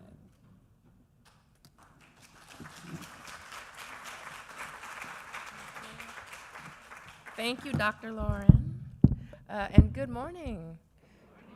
Right, hello, my name is Sonya Douglas. I'm professor at Teachers College, Columbia University, and founding director of the Black Education Research Collective, which examines education research, policy, and practice from a Black perspective. It's truly a pleasure and honor to join you today for Chancellor's Day at the Schomburg Center for Research and Black Culture. A note of gratitude to Joy Bivens, to Tony Marks and Brian Jones and the Center for Educators and Schools for the invitation to Freedom Dream with all of you today. On September 29th, 2021, a coalition of organizations, including the United Way of New York City, Eagle Academy Foundation, Black Ed Influencers United, and the Association of Black Educators of New York City, as well as the Black Education Research Collective, announced the launch of the Education Equity Action Plan, a $10 million initiative to develop a PK-12 interdisciplinary Black Studies curriculum for New York City public schools. An excellent example of research, practice, and policy partnerships. Today, we are excited to share and present the work of the EEAP Coalition, which we've developed over the last 8 months in partnership with the New York City Department of Education, and we wish to thank Chancellor David Banks and Deputy Chancellor Carolyn Quintana and their teams for their steadfast leadership and commitment to this historic effort, and the DOE educators who have been critical to the development and creation of the Black Studies curriculum. In the tradition of Black radicalism, Black studies, and the history of Black education, we at Burke advance an emancipatory vision of education that's grounded in 5 tenets. The first is that education is a civil and human right. The second is that education is a social and cultural process. The third is that education is a calling and profession that should be respected and honored. The fourth is that education is a collective good and responsibility. And the fifth is that education is the practice of freedom.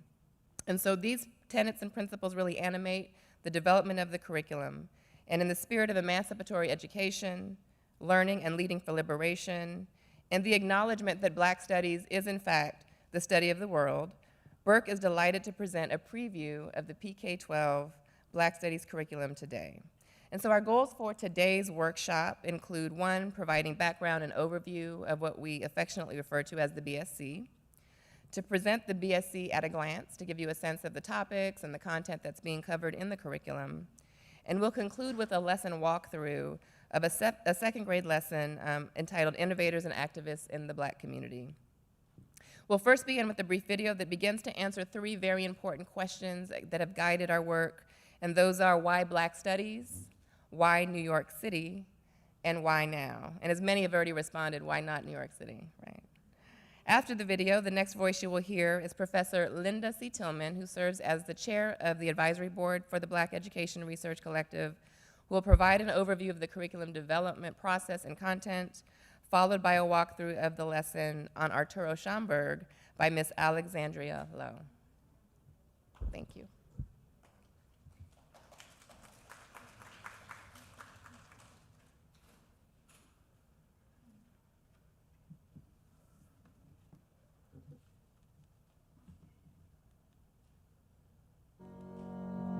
Why is it that only the history of white people is relevant? The history of Latinx people is irrelevant. The history of Native Americans is irrelevant. And the history, why is that?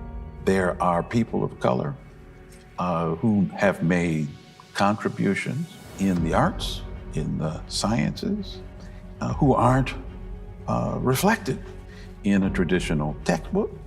It's as if they don't exist in history. Like, we've come from somewhere.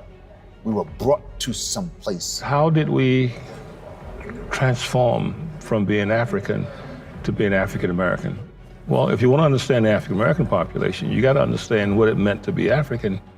But what's happening in schools is that our children are being deprived of the opportunity to really investigate the truth about their histories, about the history of the nation. Because you cannot understand America apart from the experiences of African Americans.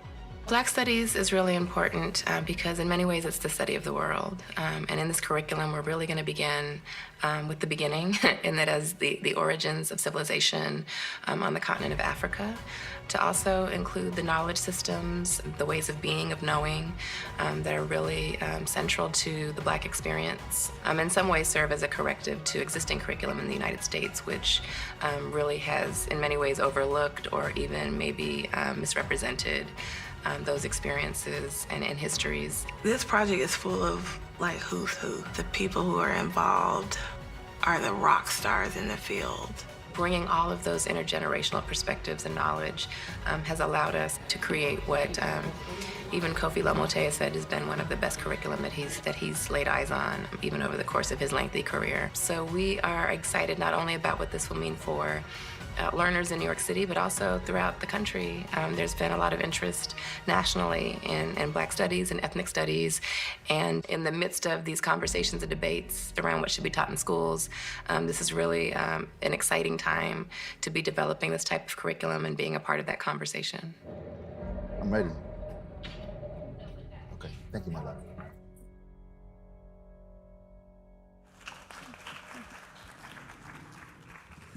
Good morning.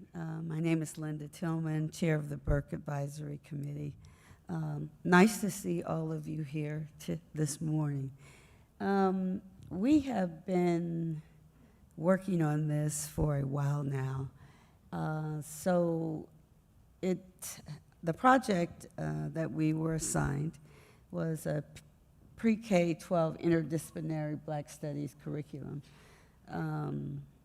It has evolved over time. Our thinking has evolved as we tried to put together the lessons, as we tried to think about what should be included in the lessons, the sequencing, how would teachers teach the lessons, how would students learn. All that has evolved over the past year. We conducted some what we call design lab pilot programs of curriculum for grades K, 4, 7, and 10 in 12 schools in New York City. After that, we looked at and listened to comments from the teachers who had implemented the pilots. And so we took those comments and added to what our team of curriculum writers had already done. We used curriculum writers from around the country as well as some DOE teachers.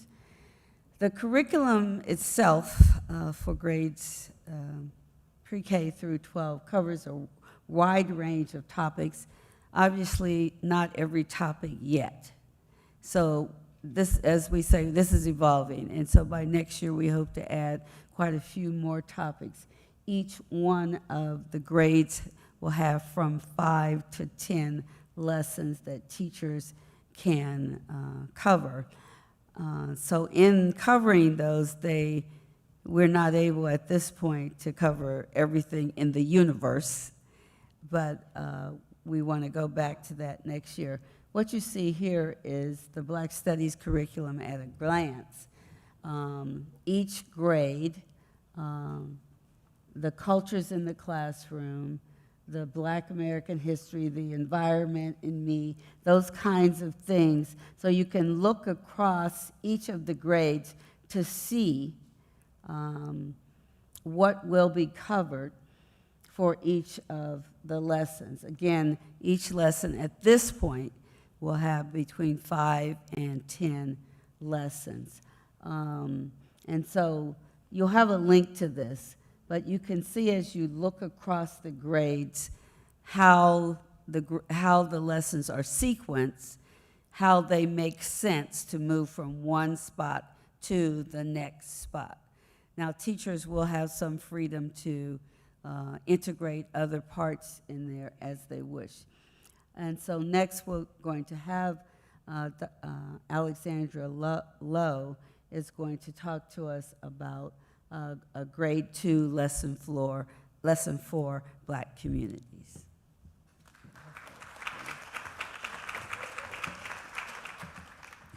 Thank you, Dr. Tillman. Good morning, everyone. My name is Alexandria Lowe. I'm a member of the Burke team, and I'm also a former DOE teacher. I taught first grade and kindergarten through the pandemic, so that was difficult. So today I'm here to present to you a grade 2 lesson around Black communities, and the title of this lesson is Innovators and Activists in the Black Community. And ironically, this lesson surrounds Arturo Schomburg. We did not plan that. This was already written before. So here I'd like to play a short video about the book that this lesson is surrounding.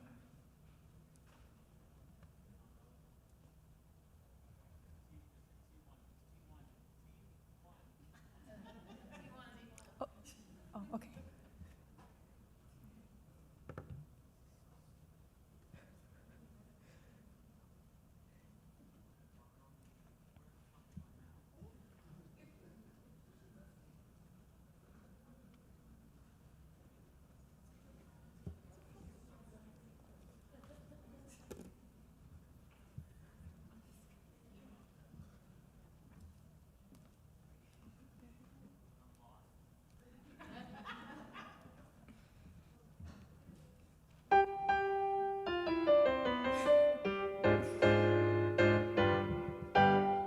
Amid the scholars, poets, authors, and artists of the Harlem Renaissance stood an Afro-Puerto Rican named Arturo Schomburg.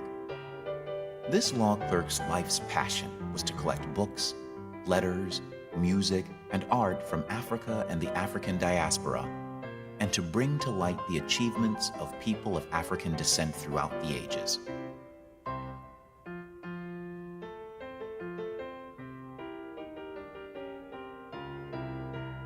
When Schaumburg's collection became so big that it began to overflow his house, and his wife threatened mutiny, he turned to the New York Public Library, where he created and curated a collection that was the cornerstone of a new Negro division.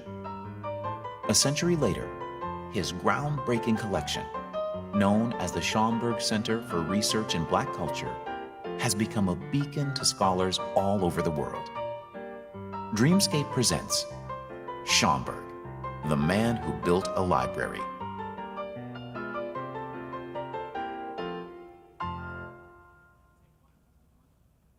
Okay.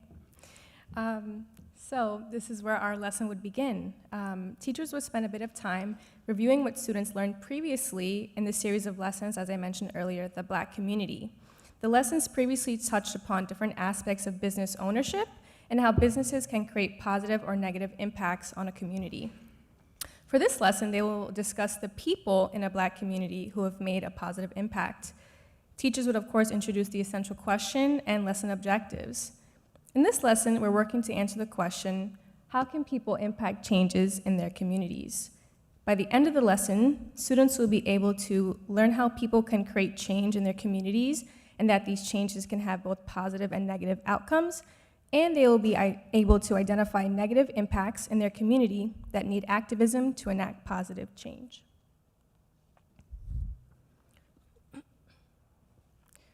So moving on in the lesson, teachers would begin with the Read-Aloud, Schomburg, the man who built a library. They may begin this Read-Aloud by prefacing the book. They might say something like, this is a book about a real person who created a very important library in Harlem. They also might want to set the stage and purpose for reading. While I read, I want you to think about the impact this person had on the community.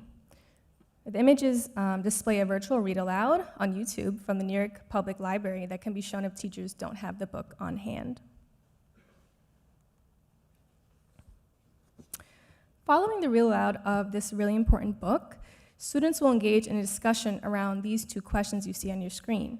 What problem did Arturo Schomburg encounter, and what did he do to solve the problem? So as teachers prompt and have the discussion with students, they should unearth that Arturo was troubled by the lack of Black representation in text and lack of Black history being taught in school. And to solve this problem, he devoted his life to collecting sources of Black history and built a library in Harlem for other Black people to read these sources and learn about their history and culture. Teachers will continue by explaining that although we may encounter problems in the communities we live in, like Arturo did, we have the brilliance to innovate ways to solve these problems. Men like Donald P. Ryder and J. Max Bond, who are architects that designed and built the Schaumburg Library, will be introduced to students. It will be explained that these men were innovators who then went on to help other Black architects by founding the Architects Renewal Committee in Harlem. This picture is of the Schomburg Center in 1981. Teachers will then continue by noting to students that people also work with others to bring change and don't have to do it alone. We often don't do things alone. Students will be introduced to organizations like Greater Harlem Coalition and Harlem Arts Alliance that work together with the community to help make life better for the people there.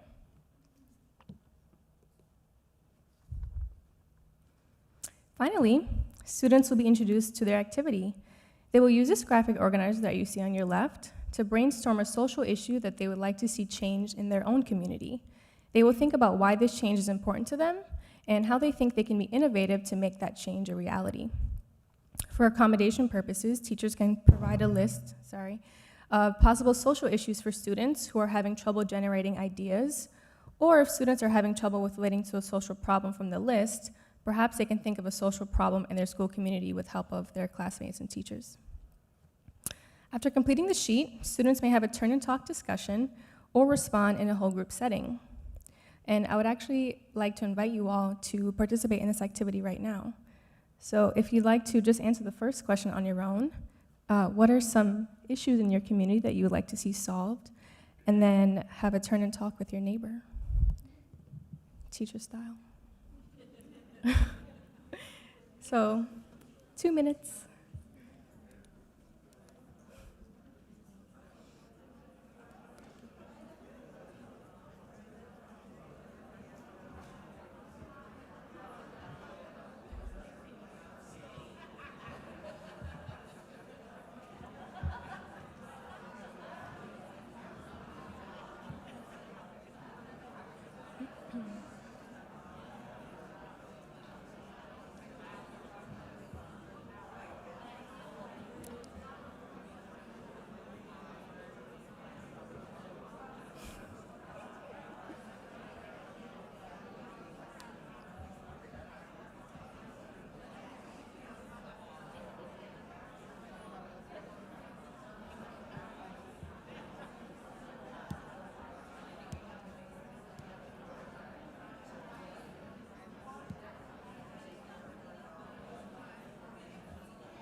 So when you're done with the presentation, great time.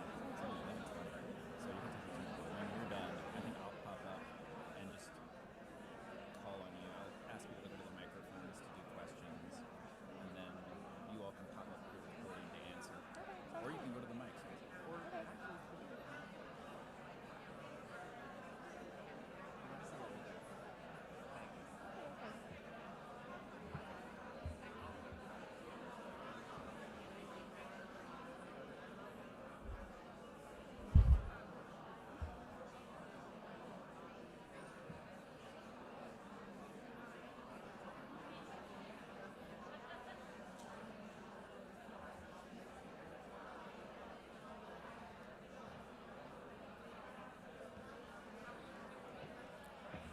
Okay, attention. Wow. Sounds like a lot of great conversations are happening. If you can hear my voice, clap once.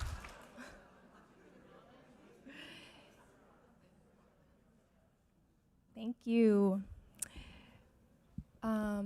I would like to share, would anyone like to share a social issue in their community and how they can be innovative to solve it?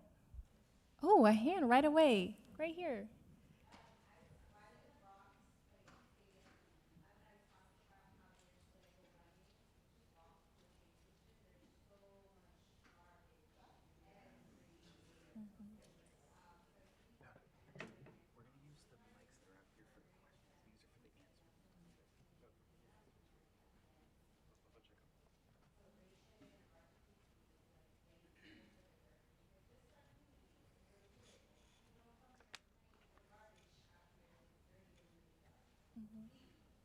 Yes. Excellent. Thank you so much. Okay, right here. Oh. Okay.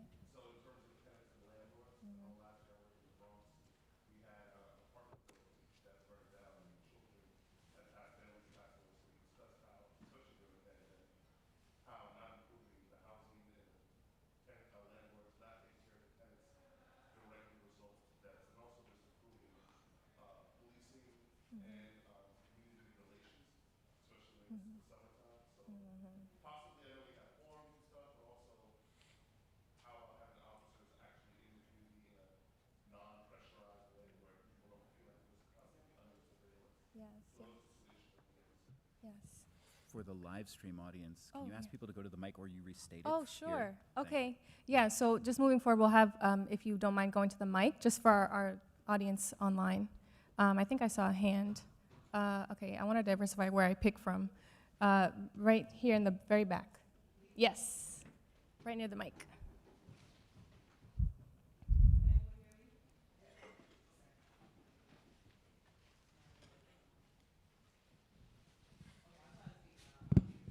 Oh, wait.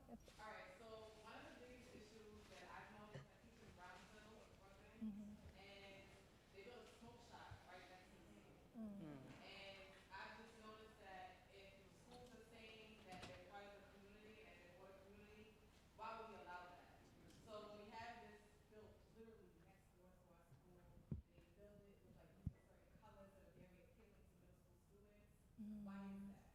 You know, we wouldn't do this in certain communities, but we do it in ours. That's one of the biggest issues that I just think really just needs to be addressed and changed.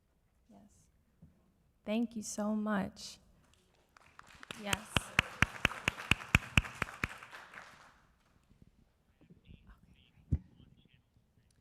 Hi, I teach in neighboring New Jersey, and I teach a chemistry class and a sociology class. And so in this moment, I'm thinking about gun violence and gun sense and how guns are now being 3D printed. And so the swirling of technology and ways that we can document violence against and the paradox of violence against people, especially people of color, I think is something that we need to address, and building that from sort of like the environmental justice and cultural justice moments of disaster, and tying archival information of everyday people who've captured moments like September 11th, and the varying ways that we've harmed each other from that moment to the present, and the lingering effects of not doing anything, to sort of catapult us into a conversation about what the documents in that moment were and how we need to actually keep documenting so that we can begin transformation. Yes. Thank you so much. Hi, I run a media arts program for students in middle school and high school. And one of the big issues that I noticed when the pandemic hit was that phones went from something that was fun to something that became a necessity. And when students came back into the classroom, they had that addiction to the phones, like they couldn't work without it. So in teaching them how to use the phones and social media properly, and learning how to incorporate curriculum that you're presenting today in a way that media is helping and enriching the students' experiences, that's something that's a big issue for me and a lot of students. Yes, thank you so much. Yeah. We have one more. Hi. One of the issues that I think is very important is how our children show lack of respect for themselves and lack of respect for adults. I grew up in Harlem, product of the New York City Public Schools, and adults in the community interacted with children in terms of disciplining them, instructing them, guiding them. And today, you're afraid to do that because, and also in terms of kids curse so much, you know, they may curse you out. And so I think that we need to go back to some of the values that we had as a community, where it was the village that really raised the children. And so we shouldn't be afraid of our children. If you see children fighting, if you see children acting inappropriately, we as parents, as teachers, should feel free to interact and say, no, stop, don't. And I think that that's one of the things that we need to address. How do we connect with our authentic selves and our community and the children? Thank you. All right, I think that was everyone. Thank you so much. So at the end of this lesson, teachers would also be giving a peek into the next lesson as it builds off of this current one. They might say something like, in our next lesson, you will use the brainstorm graphic organizer from today to actually design a business of your own that will create positive change in your own community. So they will build off of the lesson that you're seeing today about responsible business ownership, as they learned in previous lessons in this series. So it'll be a culminating activity. And finally, the teacher can show pictures of the present-day Schaumburg Center and close the lesson. You might say, in our lesson today, we were able to learn how people can create change in their communities and what these changes mean for the communities around, and how you can identify negative impacts or negative things in your community and how you can work with other people, be innovative to solve. And then they might say, we continue to enjoy the innovation and activism of Arturo Schomburg today, just like all of us. Thank you so much.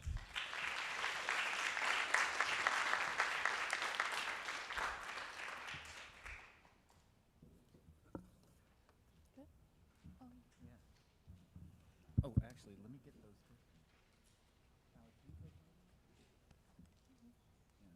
one. And where's Lauren? Actually, can you pass one to Lauren?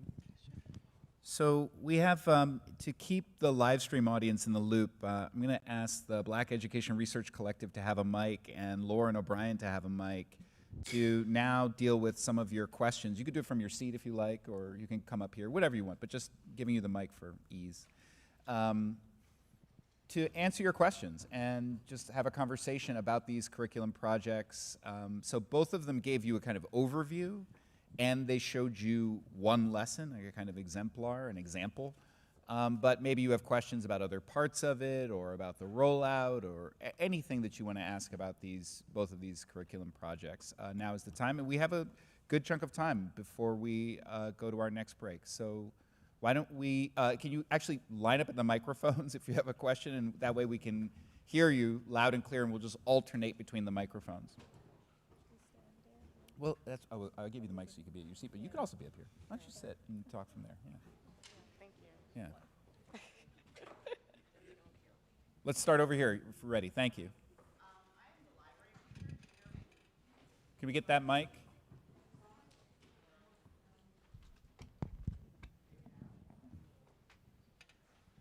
You're doing questions on the mic stands and answers on the handhelds. Does that make sense? Go ahead anyway. Yeah.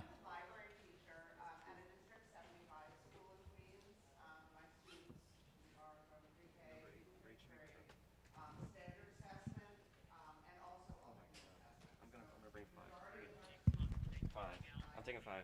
Yeah, I don't know. Yeah, number 8's fucked up.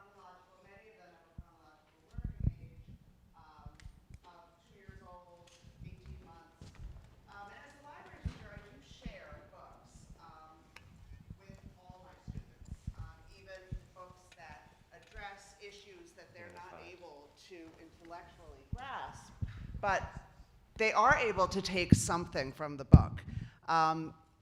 What I'm wondering is I heard mentioned that there were adaptations to the curriculum for more general education special ed students, and I'm wondering if there's been any thought to making adaptations or what we call them adapted books to address the District 75 populations, which I think these children really do need to be educated and exposed to this material. And there's a way to do it, but a lot of teachers are frightened of it because most times the work gets thrown back on the classroom teacher to make these adaptations. So it would be great to see it come from the library. And just for our live stream audience, which is also beyond New York City, that just to be clear, you're talking about a student population that's severe autism. Right, so severe autism, severe emotional disabilities, students with multiple disabilities.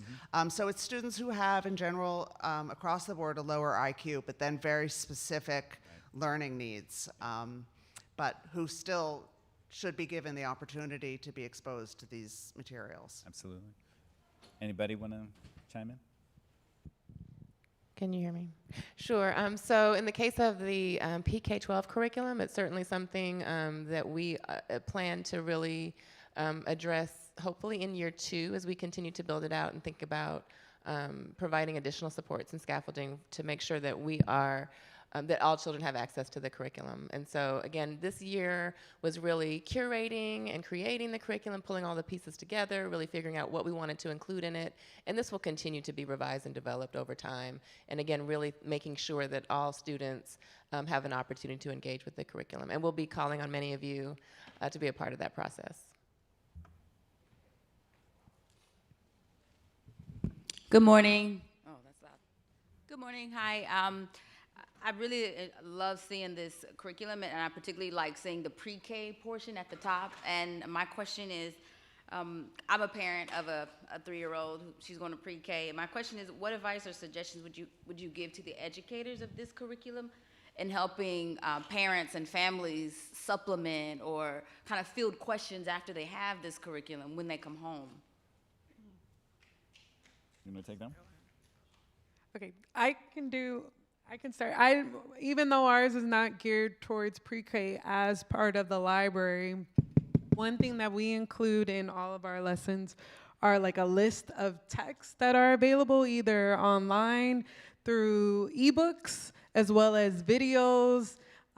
One thing that we wanted to be really intentional about is multimedia, so different types of learners where there's an old kind of series on SoundCloud that the Schomburg did where it did recordings of letters of primary sources. So even hearing an actress reenact a letter from, like one is Nella Larson who wrote Passing, talking about Langston Hughes. Or I might have it's Nella Larson, I think I mixed the story. But in general, trying to make the historical or the primary sources more tangible so that anyone can engage with it and that it's an open source so the whole lessons are not like this is what you're supposed to learn. It's more so of, you know, what are you getting from this? How can you look at it from this angle? And all of the materials we have worked to get it digitized. A lot of them are already part of digital collections where anyone, whether you even have a library card or not, you can access these collections online when you can download them. And so that's like a big part of our Schaumburg curriculum is that access for all, whether you're in the classroom or not. And so I could see that as a way where we built it in kind of further readings or further activities that you can do as part of the lesson, but I would hope that even from that list, students can, through their exploration of kind of these sites or these different materials that they can access outside of the classroom, I think that could be a good space to work or learn more about the materials with their families. Thank you. Could I add on? Yeah, please. So in terms of the Berk Black Studies Curriculum, every lesson has a homework and extension section to the lesson plan. And for example, for pre-K, one of the lessons surrounds just self-awareness, self-love. It surrounds the book I Am Enough by Grace Byers. And the extension activity for that one is for the students to go home and talk about how they feel that they're enough, and then ask their parents, how do you feel like you're enough? So it's kind of a full circle moment. So every grade and every lesson has the homework and extension for us. I want to chime in with something about the Schaumburg curriculum and adapting it for different grades. As Lauren mentioned, it's intended for middle school and up. But the way it's structured, every lesson moves from more graphical material that you're using as a jumping off point towards more textual material. So it starts with something that might be a photograph with no words, and therefore there's more entry points, and even a pre-K teacher might decide to grab that and figure out a way to adapt it for their students, but they might not get all the way down to the part where they're deciphering a letter in cursive, that was written in 1898. So you can kind of dial it up and down as befits your students. We're trying to create multiple entry points. I think we have the next question here. Thank you. So good morning. I'm very excited to be here and also to learn about this curriculum.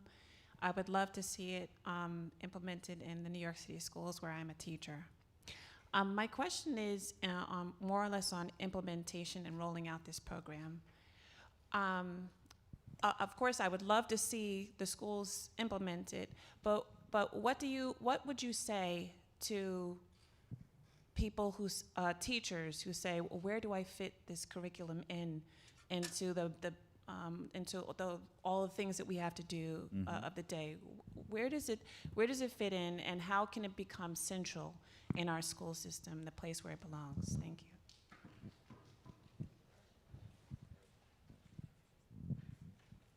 Hello. Hi, everyone. I'm Sam. I'm a member of Burke. I'll be happy to take that question. So as far as our Burke PK to 12 curriculum, it's written as a crosswalk to Passport to Social Studies. So if you're a social studies teacher, this is really, really easy. It was intentionally made easy for you to find entry points within those units. Actually, the at a glance document that you will see are cross-references with Passport units. Intentionally looking for the places where we can fill in the gaps in Passport. Where was the history not lifted up for marginalized populations, and where can we fill that in? It was also intentionally made to be cross-curricular. So if you're an ELA teacher, you can easily pick that up and, focus on a literacy point of view to the text and the materials that were given in. And we tried to do that intentionally to make it easy for the DOE, for Department of Education teachers who might be trying to swim against the currents many times in order to teach these histories. So we want to do that intentionally to make sure that these histories are taught and that we can do that. So hopefully that answered your question. I don't know who was asking. Do you want to say anything? Okay. Next question. Yeah, a similar question about the rollout. What's the plan for horizontal implementation across the city, as well as making sure that this is taught not only as a one-off in a particular class in a particular grade, but pre-K through 12 for all children in the city, and particularly where there are pockets or waves of resistance, both in terms of families, community districts, and the media.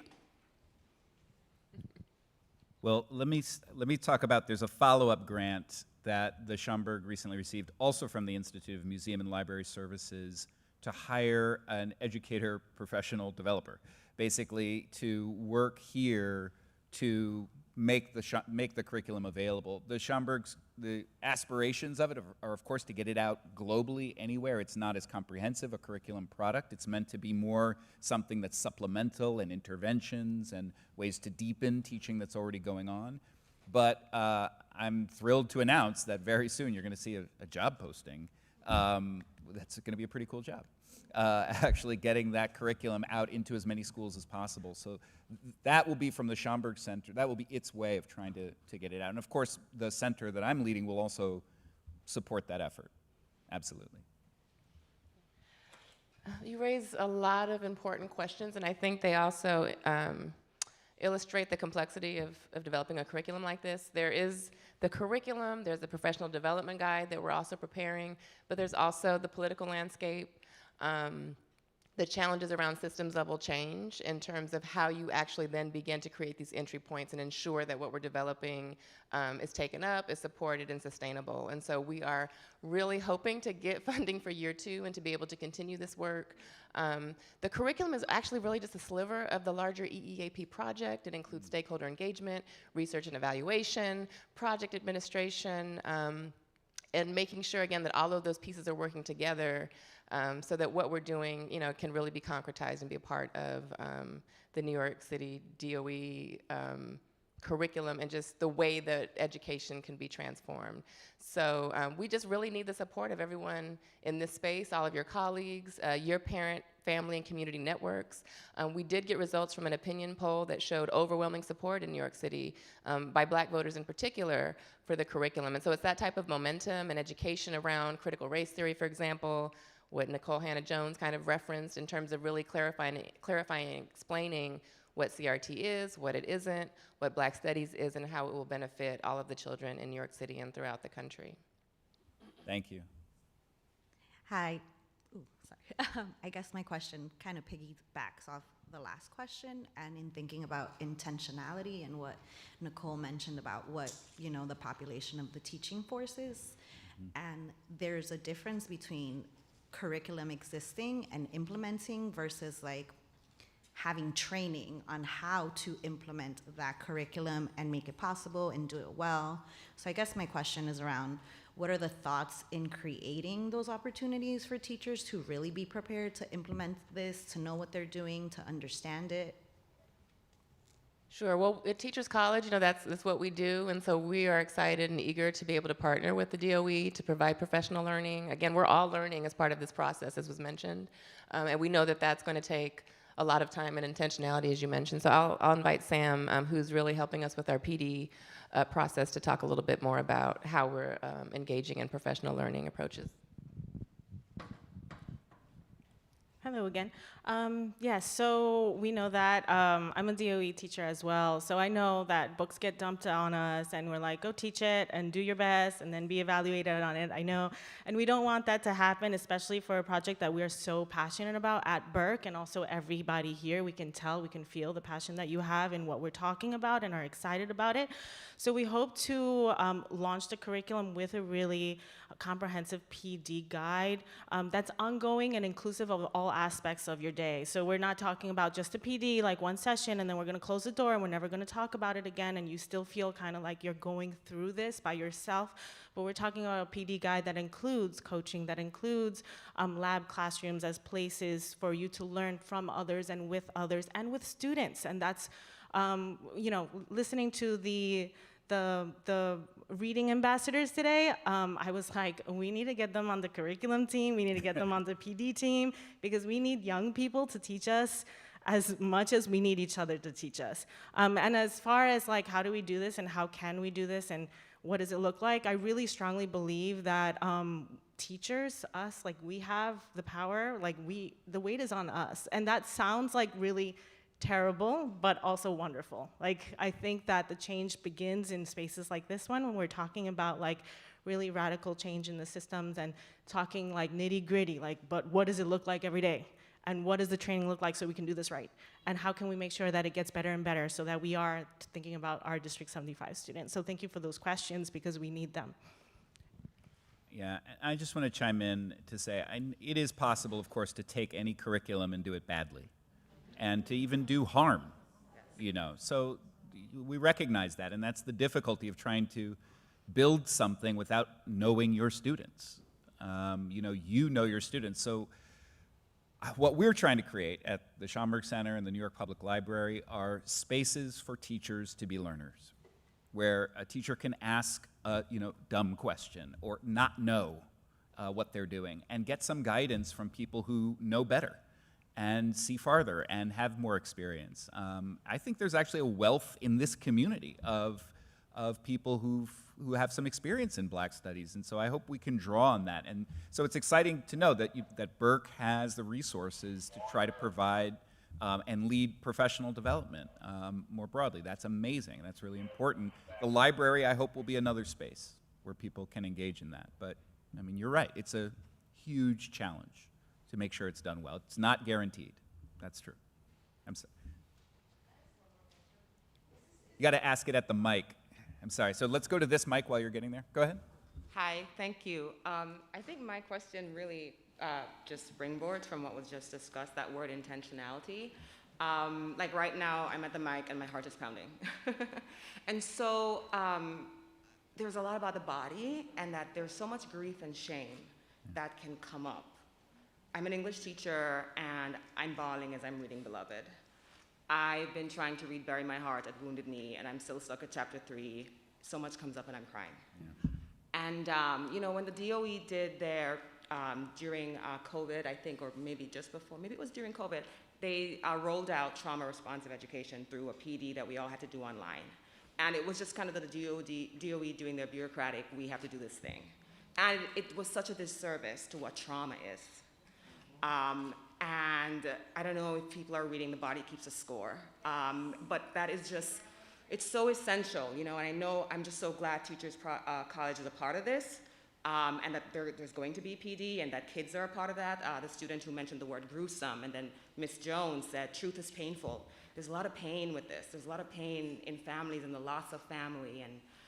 And I wonder, as the curriculum is evolving, if that is how to process and just be with the feelings that come up in Black students. As we read what happened to our people, as we look at the images of kids being bitten by dogs, and there's always space, just 5 minutes for being with the feelings. I think Teachers College has a meditation center where there's something around mindfulness, and I'm wondering if that is a part of the project too, because for the little ones coming all the way up, if there can be a scope and sequence of how to be with grief and shame, because it is integral to the work of being Black in America and self-authoring. We're always self-authoring a different possibility for ourselves. And if that, I'm an English teacher, and I think narrative is really a way to empower little ones. If there can be a scope and sequence along the curriculum and the facts, that's my question. Maybe there already is, I'm not sure. No, thank you. Thank you. This is something that we've talked about a lot, especially in regards to, we have items like bills of sale, and especially being from the library, we have these primary sources and everything's kind of built upon this rich material where the educators are going to be having to respond based off of how students engage with the source that they may not have ever encountered, and each classroom is different. So something that we've done to be very intentional in all of the language and in our introductions is about creating a classroom contract, and using kind of the supports of like, what are the rules for how we as a class or a group are going to engage with these sources. Also saying that students should have a right to engage with something or not, and that should be, whether that's at the beginning of the lesson, you should have an option to be able to opt out where there's not a disciplinary, and providing space where it's not also seen as where you stand out for doing so. We've also tried to be intentional working with PD, where Yolanda's from Teachers College as well, where folks who are engaged with trauma-informed pedagogy to kind of speak to what it means to talk about Black history, and also to be intentional about topics that educators may not realize might create a response, where even like our Aesthetics of Blackness, where it took workshopping to hear where like one of the things that come up is like a old skin bleaching ad, and where as someone who, like, I am a scholar who sometimes studies slavery or not, and so in thinking about how those two topics may not be the same, but can still be triggering and can be, especially depending on the makeup of the classroom. And so I think something that has been very helpful for our process is the workshopping, and to get the multitude of different eyes on it and the different type of educators from different backgrounds, and also providing multiple options where it's not that you have to do A, B, and C, but for educators to think about their classroom and to select, whether this source can reach or touch their students in a way that might be more intentional, or maybe the activity is a self-guided one where students are not kind of forced to think out loud, and something that might be a more personal take. So those are some of the things that we have done, but I think for me is acknowledging kind of that a lot of the stuff that comes up where we are dealing with harmful past, but a lot of things that we also are dealing with, a lot of healing and positive joys, where I would say our curriculum, there's definitely, the trauma and the stories of oppression that's threaded in, but there's an equal, or I would say even more, stories of triumph and joy and celebration, where I feel like those stories are not often included, especially in cases like slavery and abolition. We don't often hear kind of the experiences or the creativity of Black survival. Thank you for that question. It's something we definitely have spent time thinking about and grappling with. Fortunately, we have individuals with backgrounds in trauma-informed practices. We actually have Sharice Bino, who's a doctoral student whose dissertation is focused on that. And so we are also thinking about, one, how we support ourselves and even learn about mental health and wellness in our own work, how we're preparing educators to do that for themselves, and then also how we can build our own capacity to be able to teach these delicate topics, and also to figure out when it's appropriate, and really asking students, having more conversations with students to get a sense of how they feel about it and what they think is appropriate. I had a conversation with my son recently, actually, about a lesson he did years ago on lynching that he didn't really appreciate. And so we had one of the drawings that he did. And so these are debates that we continue to even have among our team. Again, this is a new path forward, but why it takes that time to have, I think, these really intentional conversations about what we're trying to accomplish and the best way to do that. And I don't know if Sharice, if you had anything you wanted to add about trauma-informed practices in the DOE in particular. Hello, my name is Sharice Bino. I'm a doctoral student, doctoral candidate at Teachers College. And as Professor Douglas mentioned, my research study is on trauma-responsive or trauma-informed educational practices, specifically for school leadership and school leaders. And so in terms of the work that Burke is doing, we have been doing a lot of research around trauma, around racial trauma, mental health, and how students, specifically African American students, have been impacted. And the rate of suicide, we know that has also been going up. And so there have been some considerations for social emotional learning and how that can be integrated into the curriculum.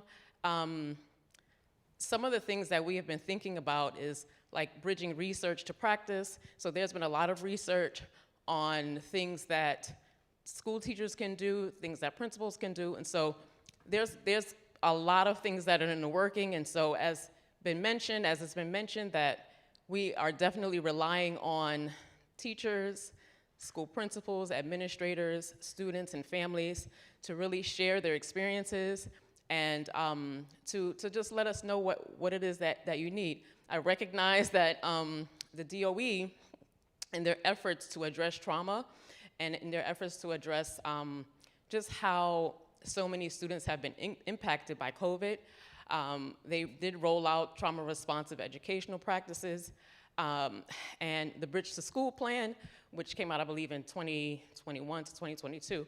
So I think that it's a start and a beginning, and I definitely think it's important for you to voice your opinions and your concerns, so that there's a lot more work that needs to be done in terms of how school counselors, how the entire mental health team at schools approach this. And so, we thank you so much for bringing that up. And it's just something that's going to be ongoing that we're going to continue to consider. So thanks. Okay, we have time for one more. Thank you. We have time for one more question. Let's do quick answers, and then we have a few announcements, and then we're going to take a break. Good morning.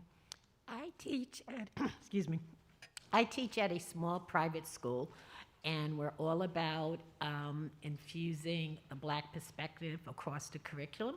So my question is, as a non-DOE school, how would we have access to these wonderful programs that you're discussing today? Lauren? Well, for ours, we're part of the New York Public Library, so as long as you sign up for email, we'll send it out with that, and then we'll also have it on the library's website. A goal for us is, even though this is the New York Public Library, through our workshops, so far we've already got educators from across the country.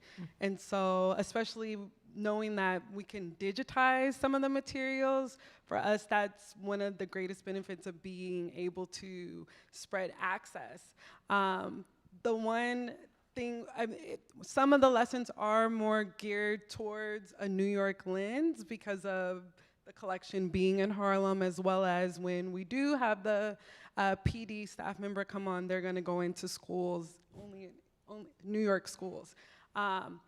But that's one way to access ours is anyone. I don't think you even have to have a New York Public Library card. As long as you show interest and sign up for the mailing list for the center, you should be able to have access to it. Okay, great, thank you. We will have more information soon, but in addition to the curriculum we're developing for New York City, Burke is getting a lot of requests similar to this, and so if you visit our website, blackedresearch.org, we will have more information about those who are outside of New York City, how they can access lessons and curriculum materials. Great. Well, I'm saying wherever, but yes, thank you for that. And we will send out an email with links, different resources that were shared here, mock lessons. So a lot of the things that were mentioned, you will be flooded, but happily flooded with more resources on how to learn more and how to stay up to date with the progress of both of the projects. And I just want to give another shout out. Thank you for all of these questions and these responses. I want to give another shout out to the Schaumburg Junior Scholars Program, which is a very innovative Black Studies program that happens on Saturdays here at the Schaumburg Center for young people ages 11 to 18. If you know young people in those age ranges, I think it's late summer, early fall that people register. And that is a very innovative Black Studies program. It's an opportunity for people to use the library, for young people to use the library as this kind of a learning space.